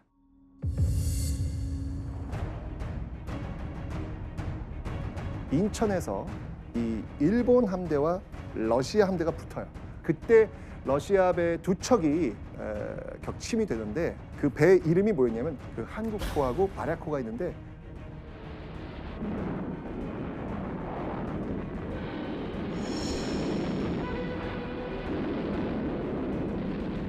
결국 두 대는 격침됐고 그리고 그들은 스스로 자폭을 합니다.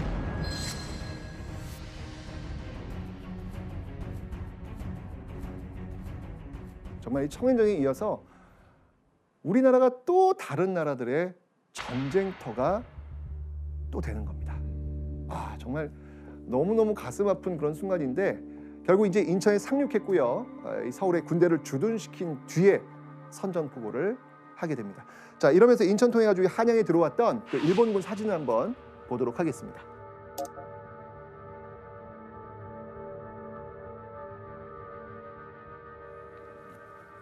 그 당시 사진이에요 이거? 네, 몇 년도인 거죠? 1904년. 네, 1904년의 모습이에요. 우리 할아버지 할머니들 보이시잖아요 지금. 할아버지 할머니들 보이시죠? 이게 너무 대조돼서 좀 그러니까. 슬프네요. 이게 참,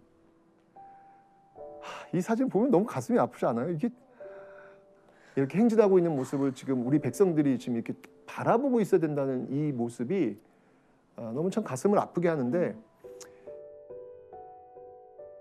인천에 상륙해 있던 일본군 중 그 사단장의 장교들이 고종을 직접 찾아가서 군사적 힘으로 압박하면서 이런 공포 분위기 속에서 한일 의정서라는 것을 체결을 합니다. 시험에 정말 잘 나오는 한일 의정서가 바로 이제 여기 등장하는 거예요. 한일 의정서에 어떤 내용이 있는지 한번 살펴보도록 하겠습니다.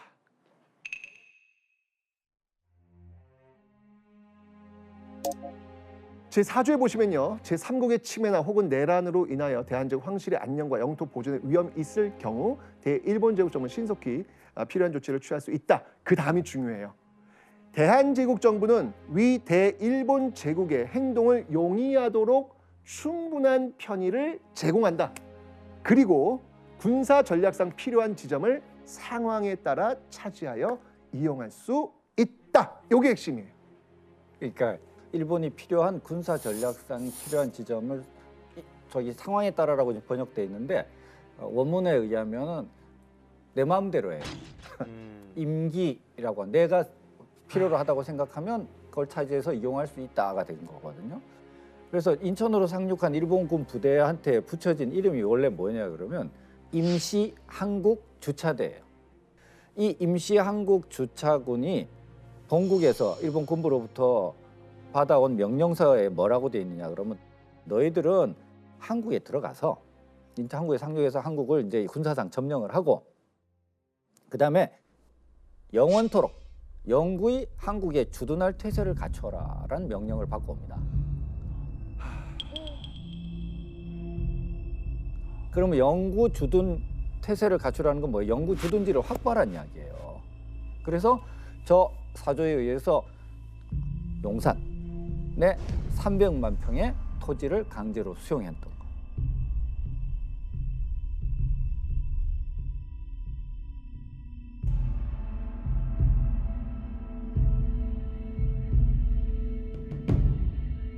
그게 용산 기지의 역사적 출발점인 거예요.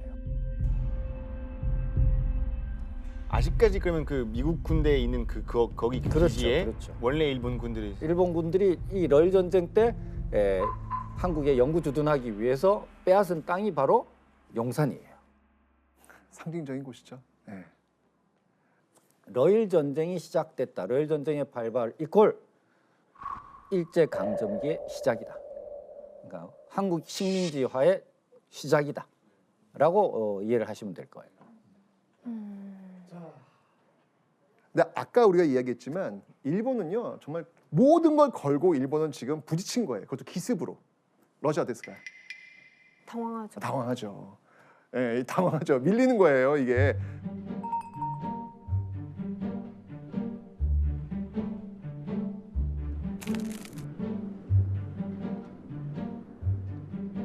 근데 이제 막 전쟁이 터지고 물자 수송은 해야 되겠고 하니까 너무 다급해진 나머지 이제 어떻게 했냐면 요 재밌는 사진이 있습니다. 한번 보세요. 진짜 빠졌어. 얼음에 빠졌네요. 저 언 위로 선로를 임시 가설로 깔고 얼어붙은 호수 위에다가 기관차를 보내봤더니 기관차는 무거워서 안 되는 거예요. 아우. 그다음 사진을 보시면은 저렇게 이제 말로 마차로 화차를 저 지금 호수가 얼어 있습니다. 얼어 있는 호수 위에 레일을 깔고 저걸 하나씩 이렇게 운반을 하는 거예요. 썰매처럼 끌고 가. 썰매로 이렇게 끌고 저런 식으로. 얼마나 러시아가 당황했는지 아시겠죠. 예, 이렇게 기습으로 오니까 러시아도 깜짝 놀란 거예요 지금. 자 이러면서 자, 일본 해군은 지금 이 루이슨 쪽으로 갔고요. 육군은 지금 인천 들어와 가지고 이제 쭉쭉쭉쭉 북진을 합니다.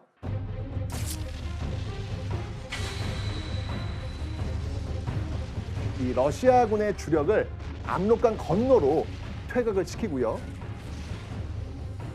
압록강 인근의 그 구련성과 이 봉황성까지 차례로 함락시키면서 일본군은 드디어 이 한반도에서 주력군을 몰아내는데 성공합니다. 자, 그런데 지금 러시아와 일본이 지금 들어와서 서로 싸우고 있는데 여기는 지금 러시아 땅도 아니고 일본 땅도 아니에요. 지금 양측은 모두 군수물자가 필요할 거 아니에요. 그죠? 그 군수물자 어디서 뽑아오려고 할까요? 조선. 당연하죠. 이 땅에서 군수물자 다 동원하려고 할 거 아니에요. 그거 누가 나를까요? 우리나라 사람. 그렇죠. 우리나라 사람들이 동원돼야 되는 거예요. 그럼 양쪽에다 날라요? 그렇죠. 이건 뭐 불을 보듯 뻔한 그런 모습이잖아요. 그죠? 이 고통에 그냥 우리는 널브러져 있는 거예요. 이런 얘기도 있어요. 일본인들이 우리 조선인들 그 동원할 때 이 얼굴에다가 페인트 칠을 했답니다. 어떤 사람은 빨간색, 어떤 사람은 파란색. 그 페인트 칠이 뭐냐면 페인트 칠이 그들이 나르는 군수 물자의 분류예요, 분류. 빨간색은 탄약통, 파란색은 또 다른 거. 이런 식으로 이제 분류를 하는 어떤 그런 모습들.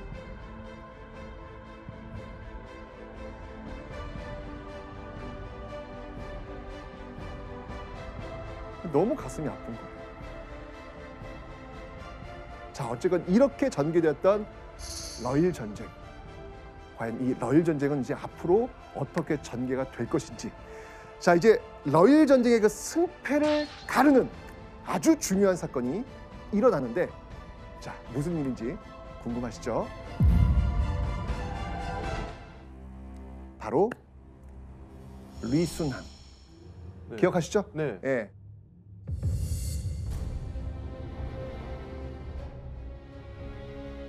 이 당시 리순은요, 그 러시아의 그 해군 기지가 있는 곳이자 태평양 진출의 거점이었기 때문에 일본으로서는 무조건 이 리순을 차지해야 되는 것이었고, 러시아로서는 계속 설명드렸지만 이 블라디보스토크로 이어지는 어떤 그런 이 시베리아 철도 그리고 부동항 반드시 확보를 하고 있어야 되는 그런 곳이잖아요. 정말 치열한 싸움이 이제 벌어지게 되는 곳인데, 일본 해군이 이제 쭉 왔단 말이에요. 왔는데 계속해서 지금 밀고 들어가고 있었는데, 이게 지금 혹시 기억나요? 청일 전쟁 때 일본이 리순을 함락할 때 걸린 기간. 교수님 말씀하셨는데 어디 한번 잘 들었는지 한번 들어봐야 되겠는데요. 자, 복습 시간입니다.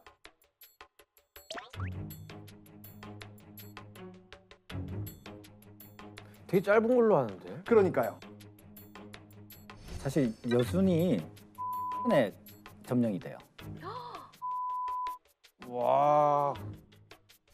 그러니까요. 언제 얼마 정도 였습니까? 3일.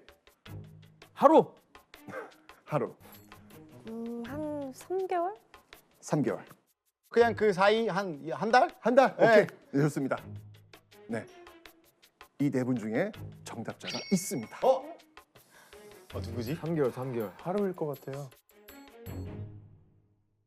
이게 교수님 참 의외의 학생들이 또 열심히 공부하는 경우가 있어요. 그럼요. 그죠? 예, 참 의외야. 예, 정답자는 바로 지원 씨였습니다.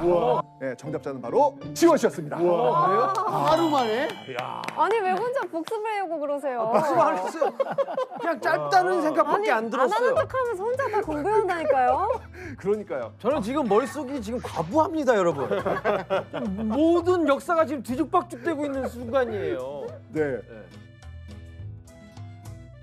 청일전쟁 때 리순항을 일본이 함락하는데 걸린 시간 딱 하루였어요. 와. 딱 하루였어요. 엄청 빠르네요. 그런데 이 리순은요, 러시아가 정말 콘크리트로 부어가지고 거기다가 해안포 걸어놓고 완벽히 요새로 만들어 놓은 곳이에요. 여기서 러시아 해군이 꼼짝을 안 해요. 꼼짝을 안 해요. 버티는 거예요. 나오질 않아.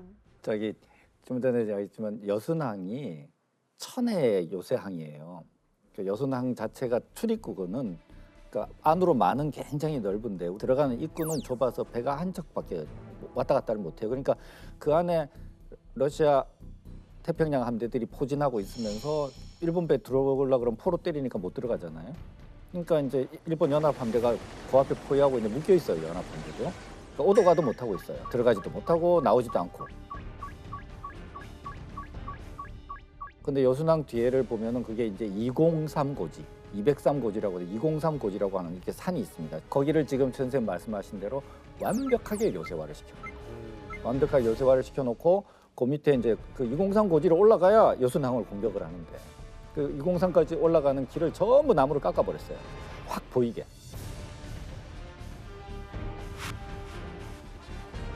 버티는 거야. 나오질 않아. 뭐 일본이 뭐 갖은 수를 써가지고 뭐가 나와야 뭐 싸울 거 아니에요. 왜냐면 일본이 이제 접근할 수 없는 이유가 뭐냐면 여기에 지금 해안포들이 쫙 걸려 있으니까 접근하면 그대로 쏘는 거예요. 그러니까 이게 갈 수도 없고 따봐줘야 싸워야 되는데 안 나와. 이러면서 지루한 공방전이 지금 벌어지고 있었습니다. 자, 그럼 이제 어떻게 해야 될까요? 어떻게 합류했? 그러니까 이거 어떻게 함락할까? 자, 어떻게 해야 될까요, 이제 이거? 정답. 이거 문제 아니구나. 시간이 해결해 준 거지. 시간이 해결해 준다. 네. 자, 시간은요. 일본은 없어요. 왜냐면 지금 이 시베리아 철도 이거 완공되기 전에 이거 빨리 끝내야 돼요. 시간은 지금 러시아 편이에요. 아닌 것 같고요. 예. 오케이. 그 인천에도 들어갔잖아요. 네네네. 일본군이. 네. 그래서 북쪽으로 올라가서 결국 육지로 이렇게 공략을 했나요? 그건 아닌가요? 이렇게 해서 이렇게 네. 정답. 정답. 그러니까 이게 지금 해군이 지금 이게 뚫지를 못하니까 지금 이쪽 육군이 올라가고 있잖아요. 올라가고 있는데 이쪽으로 틀어가지고 이렇게 지금 들어와가지고 싸울 수밖에 없는 그런 상황이 지금 벌어지게 된 겁니다. 양쪽에 완전 싹 이게 그렇죠. 자, 그런데 이게 일본이 여기 리순을 함락할 때 청일전쟁 함락할 때 어떤 모습이었냐면 돌격 앞으로 이거였잖아요. 그리고 하루 만에 점령했단 말이에요. 그러니까 전형적으로 포 때리고 그다음에 쭉 들어가서 차지하는 이런 모습. 이게 익숙해 있는 거예요. 똑같이 한 거예요. 똑같이 이렇게 하면 우리들이 했던 방식으로 해서 여기 레이선을 차지할 수 있을 것이다 라고 했죠. 당시 그 일본 그 육군 그 제3군을 이끌고 있었던 그 대장이 누구였냐면 노기 마레스케라는 인물입니다. 이 사람이 이제 이게 하여튼 이게 사무라이 정신이 너무 강했나? 그냥 돌격 앞으로예요. 돌격 앞으로.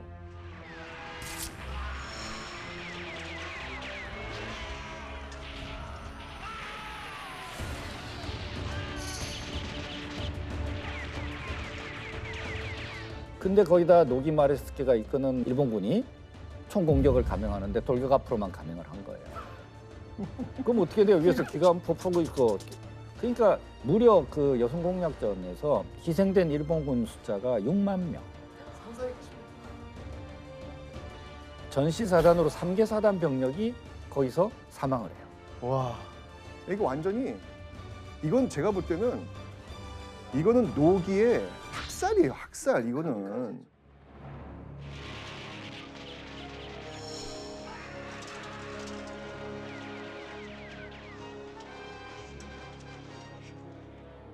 생목숨 6만 명이 희생이 됐는데 그 노기는 나중에 전쟁 끝나고 나서 전쟁 영웅으로 만들어 버립니다. 네? 노기 마레스키가 잘못했던 거를 국민들한테 공표하지 않아요. 일본에서는. 그 과정이 어땠냐면 나중에 자기 아들 둘을 이 러시아 전쟁에서 잃어버리게 돼요. 어쨌건 일본의 입장에서 본다면 자기 두 아들까지 지금 희생시키면서 지금 이 전쟁을 좀 이끌고 있는 거예요. 노기 스스로도 이 203 전투나 뭐 이런 어떤 그 리순함락 과정 속에서 이게 자기 어떤 작전 때문에 너무 많은 사람들이 죽었기 때문에 나는 죽어야 될 것 같다라고 했을 때 일왕이 그건 아닌 것 같다. 너 정말 죽고 싶으면 나 죽은 다음에 죽어라. 라고 이야기를 하죠. 근데 진짜로 일왕이 죽고 장례식이 치르는 과정에서 노기는 자기 부인과 함께 자결합니다. 그러니까 제가 이 얘기를 왜 해드렸냐면 당시 이 일본이 러시아와 싸울 때 어떤 생각들을 갖고 싸웠는지 한번 일화가 될 것 같아서 제가 말씀을 드린 거예요. 진짜 목숨을 포함해서 모든 걸 다 걸고 그렇죠. 싸운 거네요. 노기뿐만 아니라 사실은 이 시점 속에서 일본이 바로 나다, 국가가 바로 나다라고 하는 생각들을 굉장히 많이 가졌거든요. 이런 것들이 지금 뒷받침되고 있었기 때문에 이길 수 없는 싸움이라고 생각했던 이 러일 전쟁은 지금 말도 안 되는 지금 전과를 지금 올리고 있는 겁니다. 근데 작전이 그렇게 안 좋았는데 어떻게 함락된 거예요? 조금 보충을 하면은요. 그러니까 여순항은 대치 상태. 네. 근데 203 고지는 러시아가 하도 요새화 시켜놨으니까 일본 육군의 능력으로는 안 돼. 육군이 갖고 있는 포로 때리면은 닿지도 않아. 그래서 생각한 게 그래서 이 노기의 지휘법은 안 되겠다. 그래서 일본에서 다시 그 작전권을 가진 이 고다마 겐타로라고 하는 군인이 대만 총독을 하고 있던 육군 대장이 참모장으로 와가지고 상황을 딱 보더니 해안포를 뜯어와요. 해안포를 뜯어와요. 해안포는 몇 킬로 날아가거든요. 뜯어다가 203 고지 밑에 설치해놓고 해안포로 203 고지를 때려버린 거예요. 그래서 그 콘크리트 토치카를 다 부셔버린 거죠. 그래서 점령을 해요.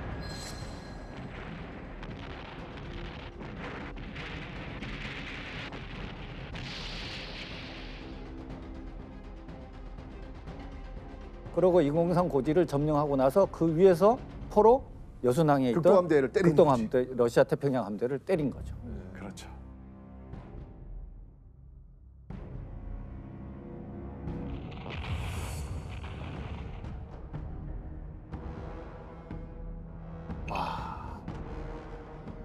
이러면서 이 루이스는 결국 일본에 함락이 됩니다. 이게 지금 전쟁이 지금 2월에 출발하거든요. 러일 전쟁이 2월에 출발해요. 근데 이 루이순항이 언제 함락되냐면 1905년 1월에 함락됩니다. 1년 뒤에? 거의 1년 후에. 자, 이제 양 병력이 총 동원된 전투가 이제 벌어집니다. 그게 어디냐면 바로 이 봉천 전투가 되는 건데 여기에요. 일본군 병력이 약 한 25만 명, 러시아 병력이 약 36만 명이 투입이 됩니다. 정말 어마어마하네요. 어마어마한 병력이 지금 여기에 투입되어 가지고 정말 혈전을 벌이게 되는 겁니다. 자, 그런데 그 격전 속에서 일본이 결국은 승리합니다. 물론 사상자는 수만 명 또 냈지만 육지에서도 일본이 이긴 거죠. 러시아가 지금 뭐 여기서도 밀리고 있고 여기서 지금 계속 밀리고 있잖아요, 지금요. 네네. 그죠? 그런데 이 모습을 이렇게 또 이야기하는 사람들도 있어요. 뭐라고 얘기하냐면 이것은 러시아의 위대한 후퇴의 과정일 뿐이다. 최종적 승리는 러시아다. 왜? 우린 그 사례가 있잖아요. 뭐였죠? 나폴레옹. 거기서도 모스크바에서 침략했을 때 도망갔었다가 그렇죠. 겨울이 와서 그렇죠. 죽어갔잖아요. 그렇죠. 완전 다. 끌고 들어오는 거야. 이 추위로, 이 따라와. 추운 대로. 왜냐면 이런 거야? 보급선이 길어지면 길어질수록 누가 지금 불리한 거예요? 일본이 불리한 거예요. 끊임없이 러시아의 어떤 그 전술들 다 끊임없이 늪으로 끌어들이겠다. 결국은 우리가 이긴다. 라고 이야기하는 측면도 있는데 뭐 그런 전술을 뭐 해보기도 전에 이게 지금 이게 더 이상 싸움할 수 없는 그런 상황이었죠. 하지만 여기서 바로 끝난 게 아니라 러시아의 또 자존심이 있잖아요.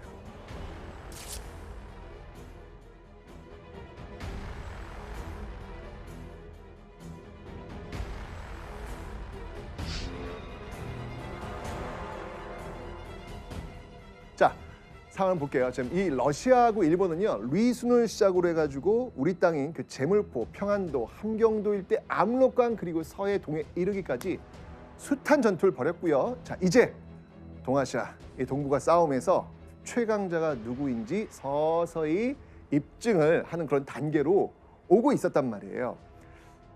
근데 러시아가 더 이상 전쟁을 하지 못할 것 같은 엄청난 사건이 벌어집니다. 우리가 지금 봤던 곳이 지금 블라디보스토크 갔다 왔잖아요. 네. 블라디보스토크가 러시아의 그 동쪽을 나간 어떤 그런 출입구라면 이 상트페테르부르크는 정반대. 그러니까 이 서쪽 서쪽으로 나가는 그런 출입구다라고 볼 수 있겠죠. 근데 이게 왜 이곳이 널 전쟁 했던 부분하고 너무 먼데 너무 멀죠. 이게 왜 여기가 승패 그 기준이 된 거야? 그러니까. 영국 쪽인데. 지금. 그러니까 참 이 럴 전쟁은 스케일이 커요. 이게 아니 지금 럴 전쟁 지금 저기 뭐냐 뭐 리스 뭐 이쪽에다 벌어지고 있는데 설마 일본이 여기까지 밀고 간 거야? 그럴 리가 그럴 리가 없잖아. 대박이겠다. 무서워지는데? 상트페테르부르크가 제정 러시아의 수도예요. 네. 그러니까 당시에 니콜라이 2세 황제가 있는 수도. 저희가 그러다 보니까 러일 전쟁에 전쟁을 전부 지휘하고 수행하는 전쟁 지휘부가 있던 곳이 바로 상트페테르부르크다라고 생각하시면 돼요. 교수님 말씀하신 대로 거기가 지금 심장부잖아요. 네. 그 심장이 이제 무슨 이상 증상이 벌어진 거예요. 자, 어떤 사건이 벌어졌냐면 바로 아마 들어보셨을 거예요. 네? 상트페테르부르크에서 그 유명한 피해 일요일 사건이 벌어집니다. 피해 일요일?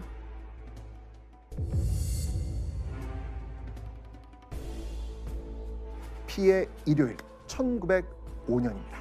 정말 저 먼 상트페테르부르크의 피해 일요일이 뭐 우리와도 관련이 있다고 예. 이런 일이 벌어지는 거죠. 역사 보면 진짜 이런 관련이 있다는 거 모르겠네. 그러니까요. 제가 얘기했죠. 널 전쟁은요. 이 판이 커요.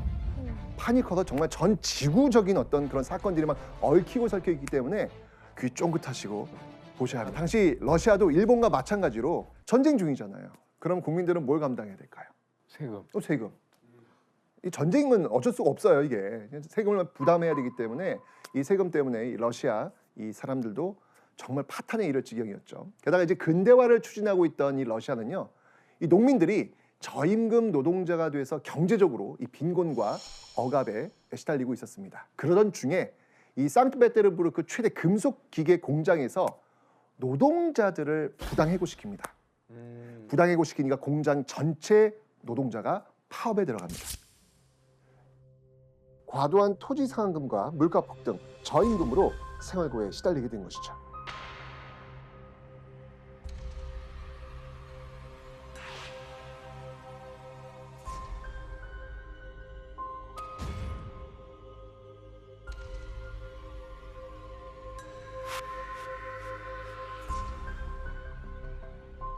이 러시아 사람들한테 여전히 그때 이 마지막 황제 짜르는요 구세주야. 아직까지는 뭔가 어려운 게 있으면 짜르가 우리를 도와줄 거야 라는 생각들을 막연하게 갖고 있었단 말이에요. 그래서 바로 이 상트페테르부르크에는 황제의 궁전으로 향하게 된 겁니다. 뭐 막연한 어떤 그 희망을 갖고 황제에게 간 거예요. 도와달라고. 좀 순박하죠. 예. 그런데 생각해보세요. 황제 입장에서 지금 어마어마하게 많은 사람들이 지금 밀려오고 있는 거야. 군인들이 쫙 포진돼 있는 상황. 그 사진이 있거든요. 사진을 한번 제가 보여드리려고 해요. 실사요? 예. 실제 모습입니다. 와. 사진을 보시면 아마 여러분 깜짝 놀라실 텐데 자 보세요. 지금 이쪽에 지금 저 총을 지금 겨누고 있는 모습들 보이시죠 지금? 군인들이겠죠? 쭉 있고 저 뒤에 지금 많은 사람들이 지금 몰려왔는데 제가 볼 때 지금 뛰고 있는 걸로 봐서는 이미 총성이 들렸네. 그죠? 네, 그러니까 지금 쏴버렸다고요? 지금 네. 지금 이런 어떤 대치된 상황 속에서 이 무장한 군인들이 행렬을 막았지만 계속해서 밀려오니까 그 순간 일제히 사격이 시작됐고요. 수천 명이 그 자리에서 즉사합니다. 자국민한테요? 그러니까요.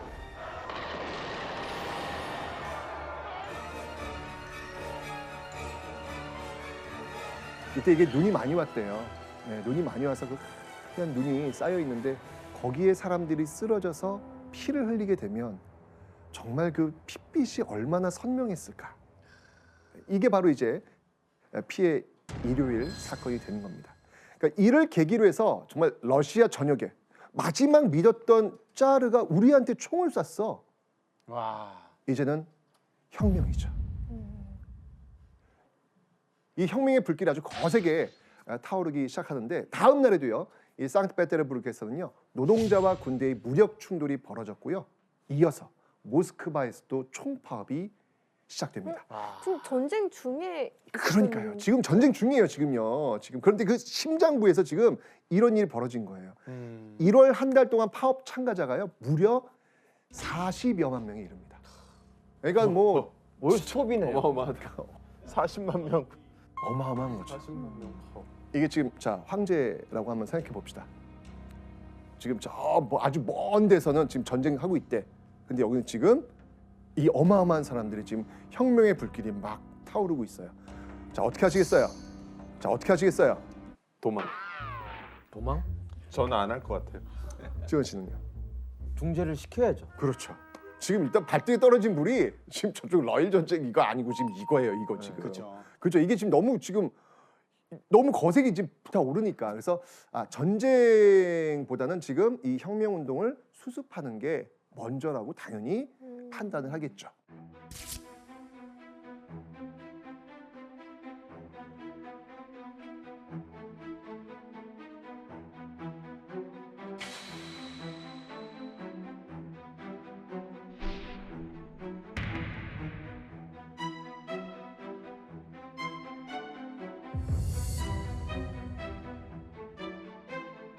근데 밀고 들어온 그 러일 전쟁 과정 속에서 자꾸 밀리잖아요. 밀리니까 이제 러시아도 안 되겠다. 이제 우리가 또 최후의 수단을 한번 좀 동원해야 되겠다. 러시아의 또 자존심이 있잖아요. 러시아의 자존심. 러시아 해군의 상징 발틱 함대. 발틱 함대가 있습니다.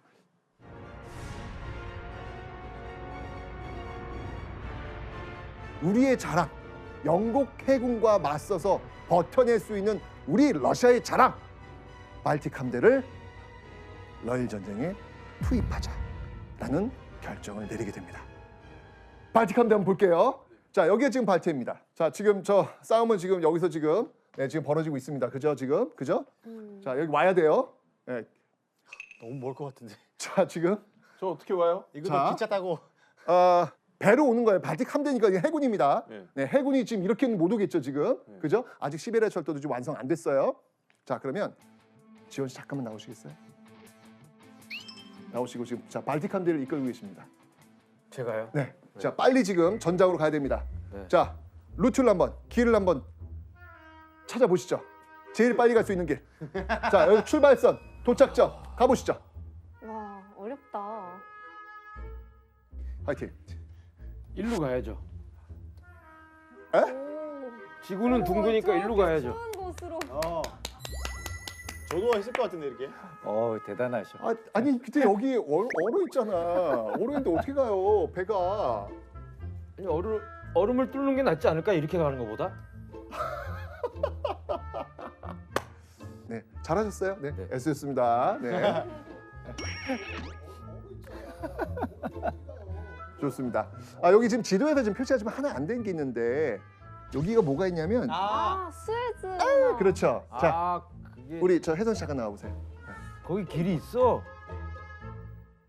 그림 그리기 시간이에요. 가보세요. 여기서? 따라가 보세요. 네. 이렇게 가도 되겠죠? 그럼요. 바닷길이니까. 네. 이렇게 가서 그렇지. 스웨즈 그렇지, 운河를 그렇지. 지나서 그렇지. 이렇게 그렇죠. 이렇게 그렇지. 이렇게. 그렇지. 요게 포인트. 포인트였죠. 네. 잘했어요. 근데 아직도 저는 생각이 변함없어요. 저쪽이 빠를 것 같아요.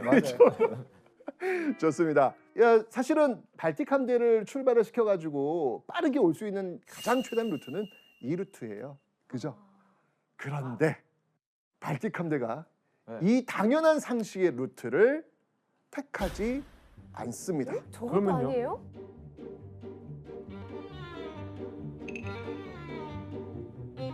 재밌지? 진짜 궁금한데요? 아니, 학교 다닐 때 재미있는 부분만 쏙 빼놓고 배운 것 같아요. 아니 이런 걸 왜 배운 적이 없지? 제가 이제 문제를 한번 드리도록 하겠습니다. 자, 문제 한번 보시죠. 러일 전쟁을 위해 발트에 출항하는 발트 함대의 항로는 이렇게 지금 나옵니다. 이렇게 왔어요. 이렇게. 자, 다급한 전쟁 중 이 발트 함대가 최단 거리가 아닌 아프리카 대륙을 돌아온 이유는 무엇일까요? 이게 오늘의 문제입니다. 사실 저것도 중요한 게 저 밑에가 이베리아 반도 밑에가 지브롤터 해협인데 저기가 그 영국군 해군 기지가 있어요. 스페인에 영국 식민지가 있어요. 그게 이제 러시아가 흑해로 내려오니까 크림반도에서 대서양으로 내려올 때 그걸 막기 위해서 저기 또 막혀 있어요, 사실은. 아, 교수님 힌트를 너무 많이 줬다. 그러니까. 네. 자, 그 정도 힌트 됐으면 됐습니다. 자, 그러면 이제 아시겠죠? 자, 왜? 막혀서 못 갔네. 아니 막힌 건 아니라 막을 수가 있어요. 자, 자, 줄리안 씨가 이제 아신다고 했으니까 네. 자, 이제 정답을 한번 말씀해 보시죠. 아까 우리가 게임, The Great Game이라고 했잖아요. 예스. 근데 중간에 우리가 지금 영국 까먹었는데 네. 거기가 이집트하고 또 아마도 영국이 거기서 완전 갖고 있었으니까 그렇죠. 너네가 들어온다고 못 들어오지? 그렇죠. 한 바퀴 돌아. 그렇죠. 이랬겠죠. 그렇죠. 맞죠? 정답입니다. 네. 야우! 예. 처음 맞춘 것 같아요. 야, 역시 판을 키우니까 우리 줄리안 씨가 살아나네. 그러네. 얘기했잖아요. 이건 지금 우리가 동북아의 전쟁으로 보시면 안 돼요. 이건 지금 전 세계적인 제가 이 판이 좀 크다고 제가 말씀드렸잖아요. 지금요. 지금 이제 이 발틱 함대가 지금 일본을 치러 가려고 했는데 아까 사파 보셨잖아요. 일본의 뒤에 누가 있다고요? 영국이 있다고요. 그러면 이걸 뻔하잖아요. 지금 영국의 식민지가 막 여기저기 있는데 과연 영국이 통과를 시켜줄까? 안 하겠죠. 결국은 이런 이유로 인해 가지고 아프리카 돌아가서 희망봉 돌아가지고 전쟁 끝났겠는데요? 어디 갔어? 어디 갔어? 전쟁 끝나. 아니 게다가 당시 배는 연료가 필요할 거 아니에요. 그 당시 연료 뭘 것 같아요? 기름이죠. 아니에요. 숯?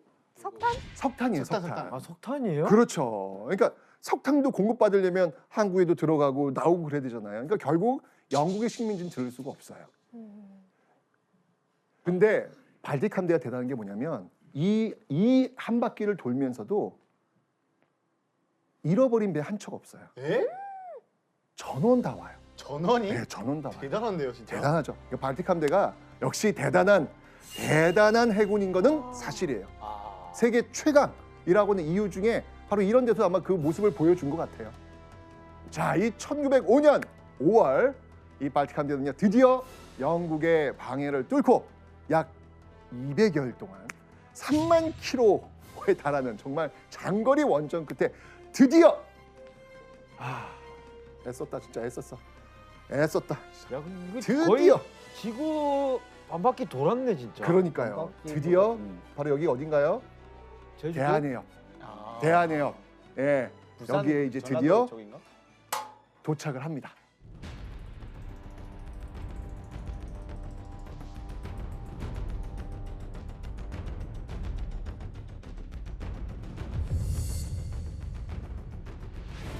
사실은 여기서 이 러시아의 목표가 뭐였냐면 여기서 일본과 싸우는 거 아니에요. 왜냐하면 지금 이렇게 왔는데 여기서 일본과 싸우는 말이 안 되잖아요. 뭐예요? 여기는 지금 가야지. 블라디보스토크로 가야지. 가서 다 전열을 정비하고 세팅 다 하고 그 다음에 이제 일본을 싸우러 가야지. 그렇죠? 근데 어떻게 일본 지나서 가야 되는데 그게 돼요? 그러니까요. 일본은 길목을 노리고 있었던 거예요.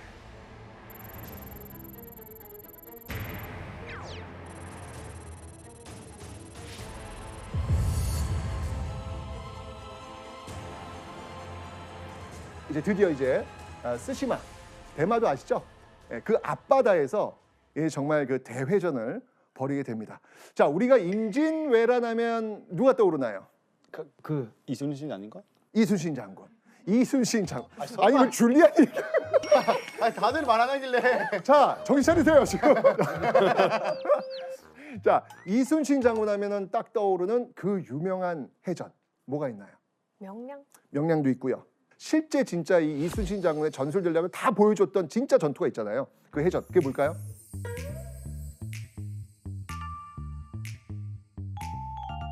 한산도? 그렇죠. 한산 대첩 있잖아요. 그죠? 우리에게 한산 대첩이 있다면 일본에서는 바로 이 쓰시마 해전. 우리의 한산 대첩처럼 일본에서는 바로 이 쓰시마 해전을 자신의 역사에 아주 분명하게 선을 그어놓고 있습니다. 여기서 이제 등장했던 일본의 군신으로 추앙받고 있는 인물이 등장해요. 바로 도고 헤이하치로.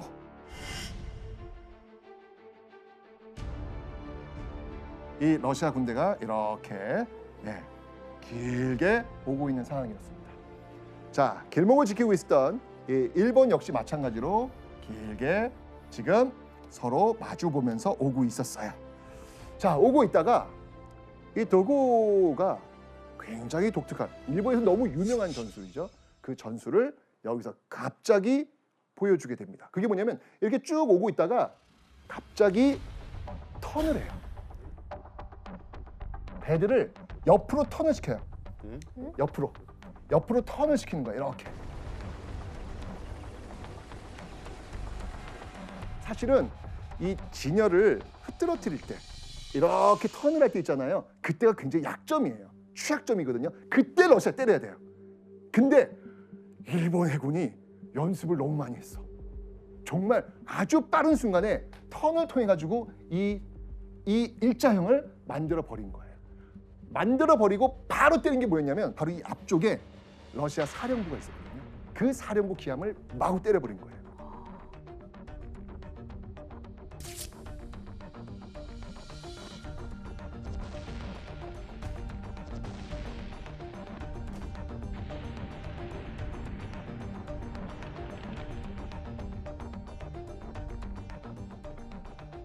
그러면서 그 러시아 사령부 기함이 바로 나가 떨어지면서 이제 지휘부를 상실한 거예요. 러시아. 와 그렇게 빨리? 이 러시아가 이제 무왕장해 버린 거예요. 이거 명령 체계가 이제 막 무너져 버리니까 이런 상황이 되면서 이제부터는 그냥 막 일본이 그냥 막 더 붙는 거예요. 그 힘들게 지구를 막 돌고 온 발틱함대가 여기서 완벽히 괴멸해요. 완벽히 괴멸해요. 진짜 여기서 다 괴멸했고요. 나머지 배들은 막 도망치기 바빴던 이게 그 일본에서 정말 자신들의 역사에서 가장 위대한 순간 중에 한 장면이라고 꼽는 쓰시마 해전인데 교수님 한번 좀 여기 부연 설명 좀 해주시죠. 발틱 함대는 오고 있는데 일본 연합함대 본진이 어디에서 대기를 하고 있었냐?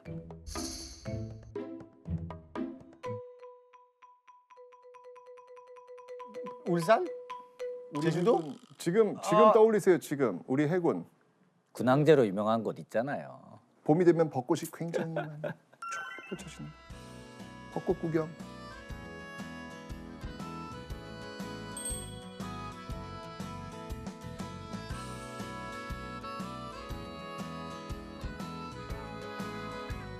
여의도.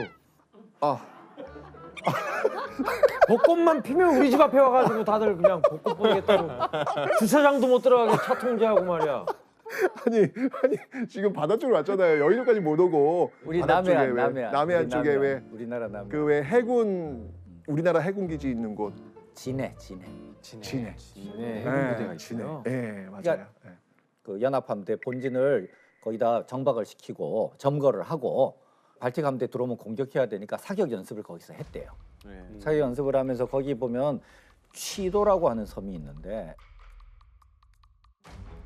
이 바위섬인데 이 섬을 발틱 함대로 상정을 하고 거기다가 어마어마한 사격 훈련을 해가지고 그 바위섬이 그게 전체 섬의 2%랍니다. 야 진짜? 2%? 20%도 아니고 2%가 남아 있다고 합니다. 그 정도로 사격 훈련을 해서 아직 조선은 일본의 식민지가 아니잖아요.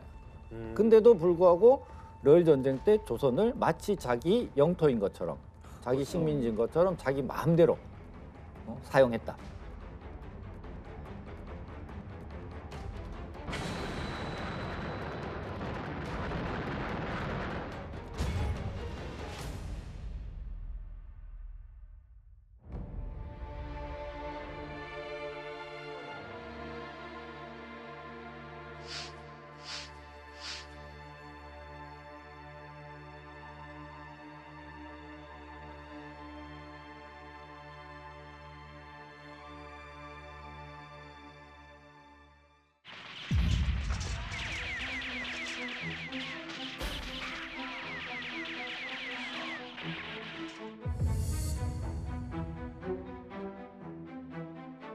자, 일본의 지도부라면 이제 어떻게 하시겠습니까? 그 보니까 그때 당시 일본은 이 패기가 장난 아니더라고. 음흠. 멈출 줄을 몰라. 멈출 줄을 몰라.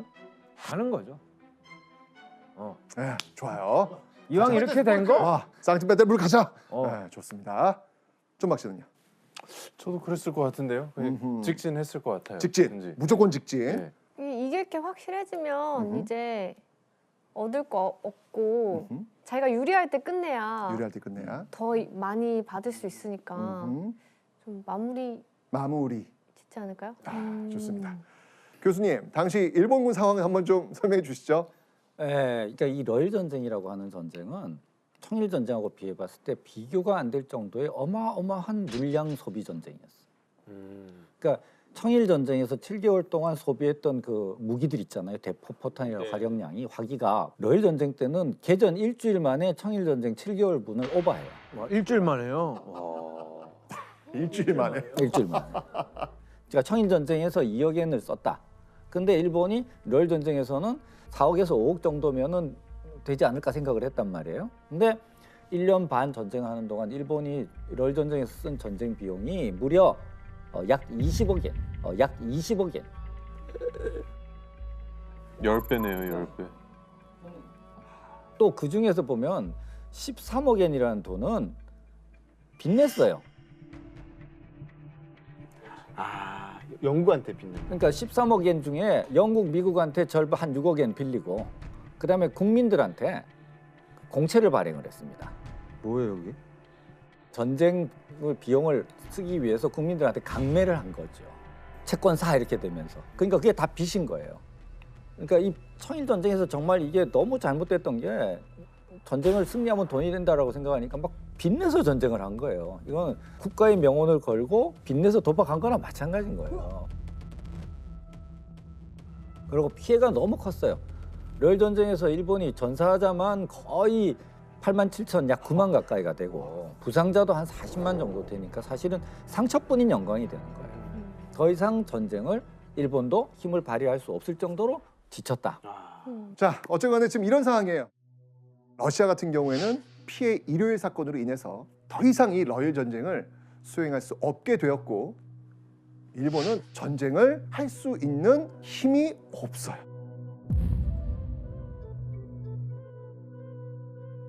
그러니까 일본은 더 이상 싸울 수 있는 그런 상황이 아니었다는 얘기죠. 자, 이러면서 급히 SOS를 칩니다. 누구한테?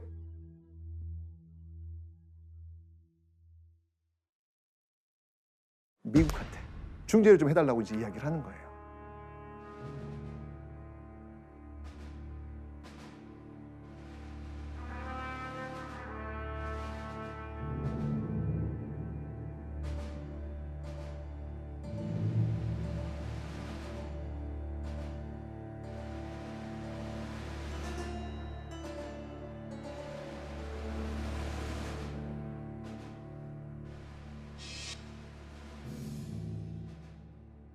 자, 이러면서 이제 미국의 중재가 들어갔고 미국 동부 뉴햄프셔주 북쪽 해안에 있는 포츠머스 해군 기지에서 1905년 9월 러시아와 일본 대표는요 포츠머스 강화 조약을 체결합니다. 이제 그 뒤에 이제 강화 조약을 체결할 때는 진 나라는 이긴 나라한테 뭘 줘야 될까요? 배상금. 당연하죠. 교수님 계속 얘기했잖아요. 자, 그런데 러시아가 우리 돈 못 주는데? 네가 어쩔 건데? 어쩔 건데? 뭐 그런 딱 거 좋았어요. 아주 이 리액션도 좋았어요. 다 쏟아부었는데 빚만 빚만 남아 있는 빚만 거예요. 엄청 지고.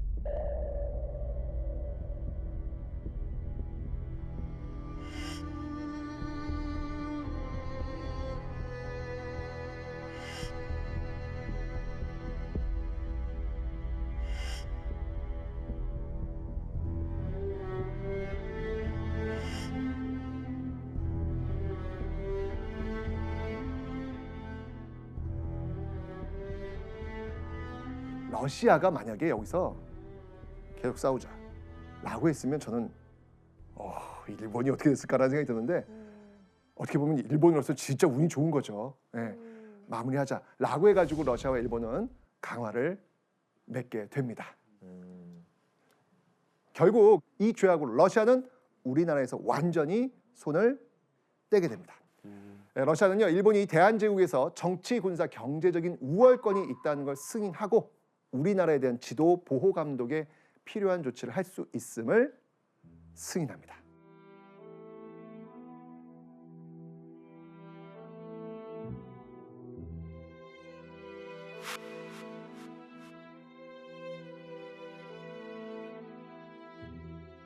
영국하고 제2차 영인 동맹을 또 체결하죠. 영국은 인도, 일본은 조선. 또 미국하고도 가스라 테프트 밀약을 체결해가지고 미국은 필리핀 그리고 일본은 조선. 이렇게 하면서 열강들의 승인을 받게 되는 건데 그때 우리의 위상이 얼마나 약했으면 열강들이 저렇게 도장을 땅땅땅 찍어줬을까. 그러니까 그런 모습들을 보면 참 너무 가슴 아픈 우리의 어떤 한편의 어떤 모습들을 보여주는 건 아닌가라는 어떤 그런 생각은 듭니다. 그리고 어쨌든 이 포츠모스 강화 조약을 통해서 일본은 러시아까지 꺾고 구미 열강과 버금가는 제국주의 국가, 아시아에서 유일한 제국주의 국가로 발돋움하게 되었다라고 할 수 있는 거죠. 러시아와 일본이 벌인 이 19개월의 전쟁 중 두 나라 땅에서 일어난 전투는 과연 얼마나 될까요?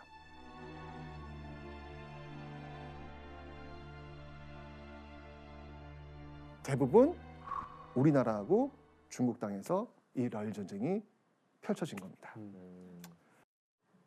자, 이 과정에서 문제 한번 나갑니다. 자,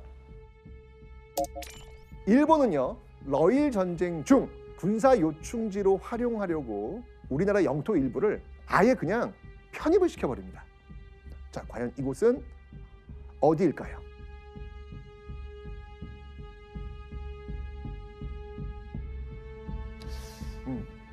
어디일까요? 정답.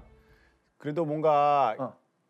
이제 그럴싸한 거여야 되기 때문에 네, 영토 있는 거 가져가면 조금 반박했을 것 같은데. 그렇죠. 썸은 그래도 제주도를 제주도를 그냥 우리 땅이다. 러일 전쟁 중에 이거 우리 땅이다 하고 가져갔다. 네. 제주도 틀렸습니다. 어디가 있을까요?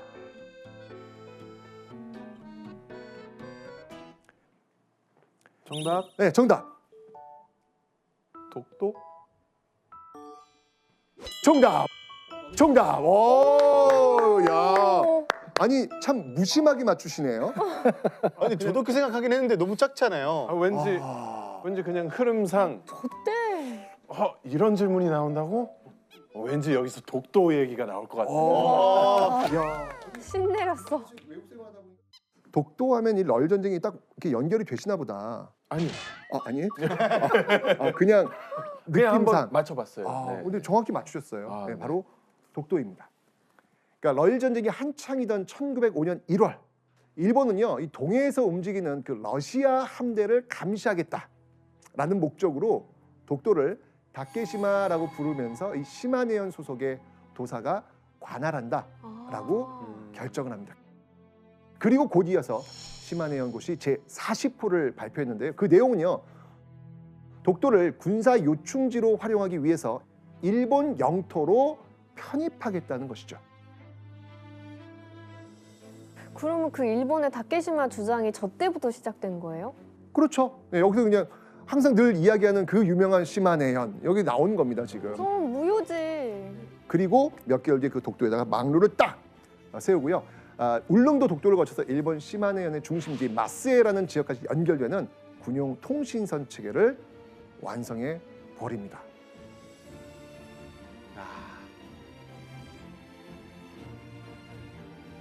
우리 영토를 일제에 빼앗겼던 그 식민지의 시작의 첫 출발이 독도가 강탈되면서 나오게 되는 출발점이 바로 여기다라는 걸 볼 수 있는 거죠.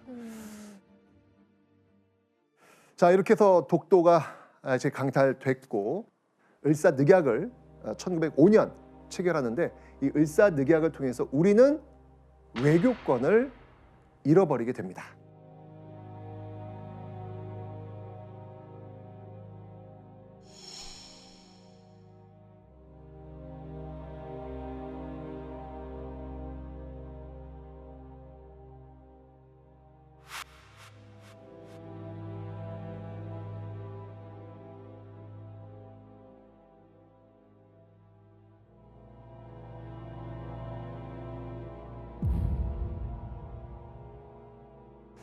교수님, 외교권을 잃어버린다는 게 어떤 의미가 있는지 한번 말씀해 주시죠. 그 우리가 자주 외교를 할 수가 없으니까 한국에 들어와 있던 외국 공사관들이 다 철수해요. 미국 공사관부터 시작해서 프랑스, 뭐 러시아 다 나가요. 다 나가고 이런 나라들이 한국하고 외교를 하기 위해서는 어디를 거쳐야 돼요?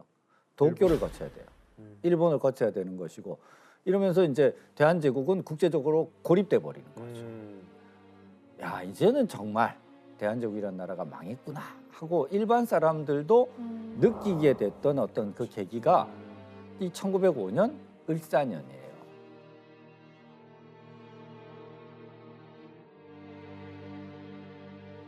저는 그 선생님이 아까 가스라테프트 밀약 얘기를 하셨잖아요. 거기에 관해서 되게 가슴 아팠던 이야기가 있는데 그 미국의 루즈벨트 대통령의 딸 중에 앨리스라는 어떻게 보면 미국의 공주라고 할 수 있는데 그분이 이제 고종의 초청으로 조선에 놀러 온 거예요.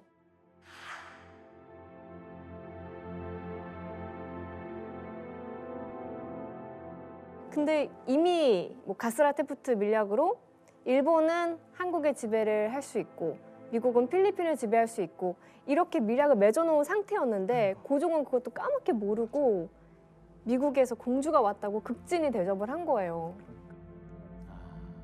어떻게 보면 미국의 마지막 희망이라고 생각했던 거죠. 맞아요. 근데 앨리스가 돌아간 2달 후에 을사늑약이 맺어지고 미국 공사관은 제일 먼저 대한제국에서 철수를 했다고 해요. 맞아요. 자, 이 을사늑약하면은 딱 떠오르는 사람들이 있죠.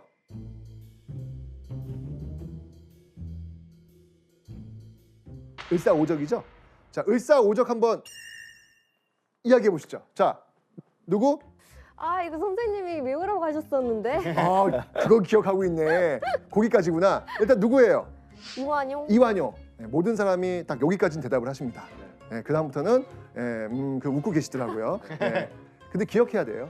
왜냐하면 이런 사람들을 매번 이런 시간마다 이야기를 해주는 것이 저는 역사의 정의를 바로잡는 한 방법 중에 하나다라는 생각이 들거든요. 이완용, 이지용, 이근택, 권중현, 박재순.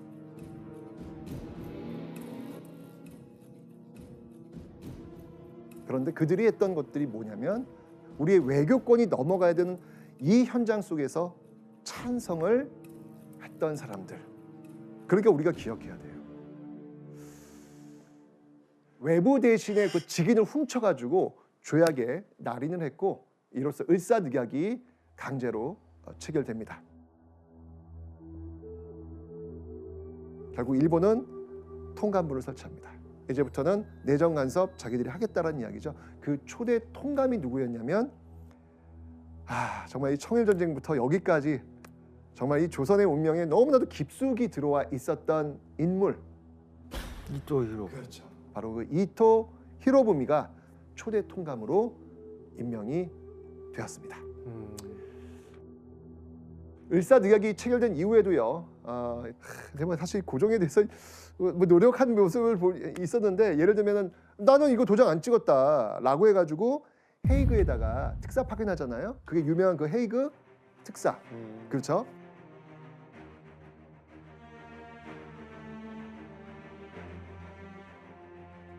이준, 이상설, 이휘종. 그다음에 이제 외국인으로 또 헐버트. 이분도 함께 하시거든요.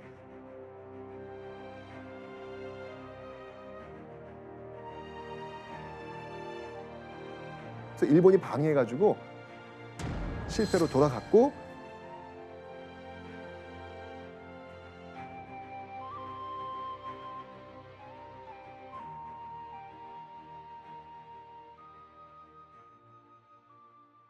그리고 외교권이 없음에도 불구하고 너 이런 외교적 외행이 왜 하는 거야? 라고 해가지고 고종을 강제로 퇴위시키고 그리고 우리 군대를 해산시켜버리면서 이 한일 병합의 길로 착착착 순서를 밟게 됩니다.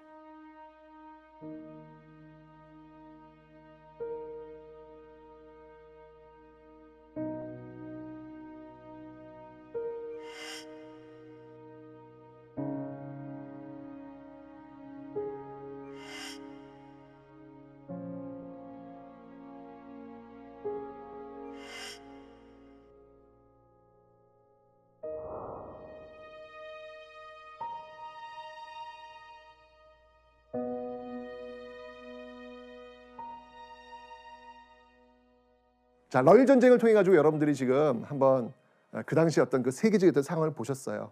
단순히 이 한반도에서 벌어졌던 그런 사건이 아니라는 거죠. 이게 정말 전 세계적인 이런 세계사적 관점 속에서 보니까 진짜 뭐 더 그레이트 게임이라고 하는 이야기를 할 수 있을 정도로 엄청난 그런 스케일이 컸던 그런 전쟁이구나라는 걸 알 수 있을 텐데, 어쨌건 이 러시아는요, 러일 전쟁 이후에 아까 제가 혁명의 어떤 그 바람 쭉 불어온다 그랬죠. 결국 마지막 자르 니콜라이 2세 로마노프 왕조는 붕괴하게 됩니다. 그리고 일본은 제국주의 그 대열에 올라서는 모습을 보이면서 우리 대한제국을 식민지로 만드는 어떤 그런 기회를 확보했다. 우리는 거꾸로 이제 우리가 나라를 잃어버리게 되는 그런 절체절명의 위기에 우리는 봉착하게 되었다.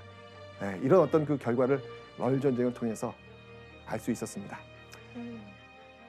근데 이 과정 속에서 쓰러져 가고 있는 이 대한제국호를 어떻게든 세워보려고 노력하셨던, 정말 그 시대에 살았던 이름 없는 많은 암흑이들이 분명히 있었음을, 바로 그들의 희망이 있었기에 일제강점기 끝까지 싸우면서 나라를 되찾으려고 했던 그 희망의 씨앗을 뿌릴 수 있었다는 것.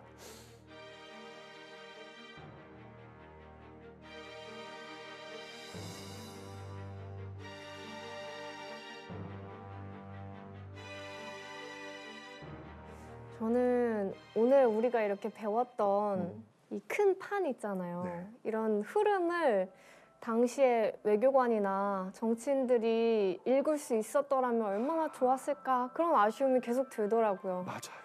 근데 이제는 우리도 이렇게 프로그램에서 역사를 이 세계적인 흐름에서 읽어낼 줄 알게 됐고, 또 이 프로를 많은 분들이 같이 보고 계시니까 저는 너무 희망적인 것 같아요. 이제는 우리가 보는 눈을 좀 키운 것 같아요. 또 선생님 덕분에. 벌거벗은 세계사의 역할이 그런 게 아닐까라는 생각이 드는 거예요. 그냥 단순히 어떤 세계사의 어떤 사실들을 확인하면서 재밌다가 끝난 게 아니라 스스로를 돌아볼 수 있는 그런 시간으로 연결된다면 이 프로는 정말 의미 있는 그런 프로로 남지 않을까라는 그런 생각을 한번 해보게 됩니다.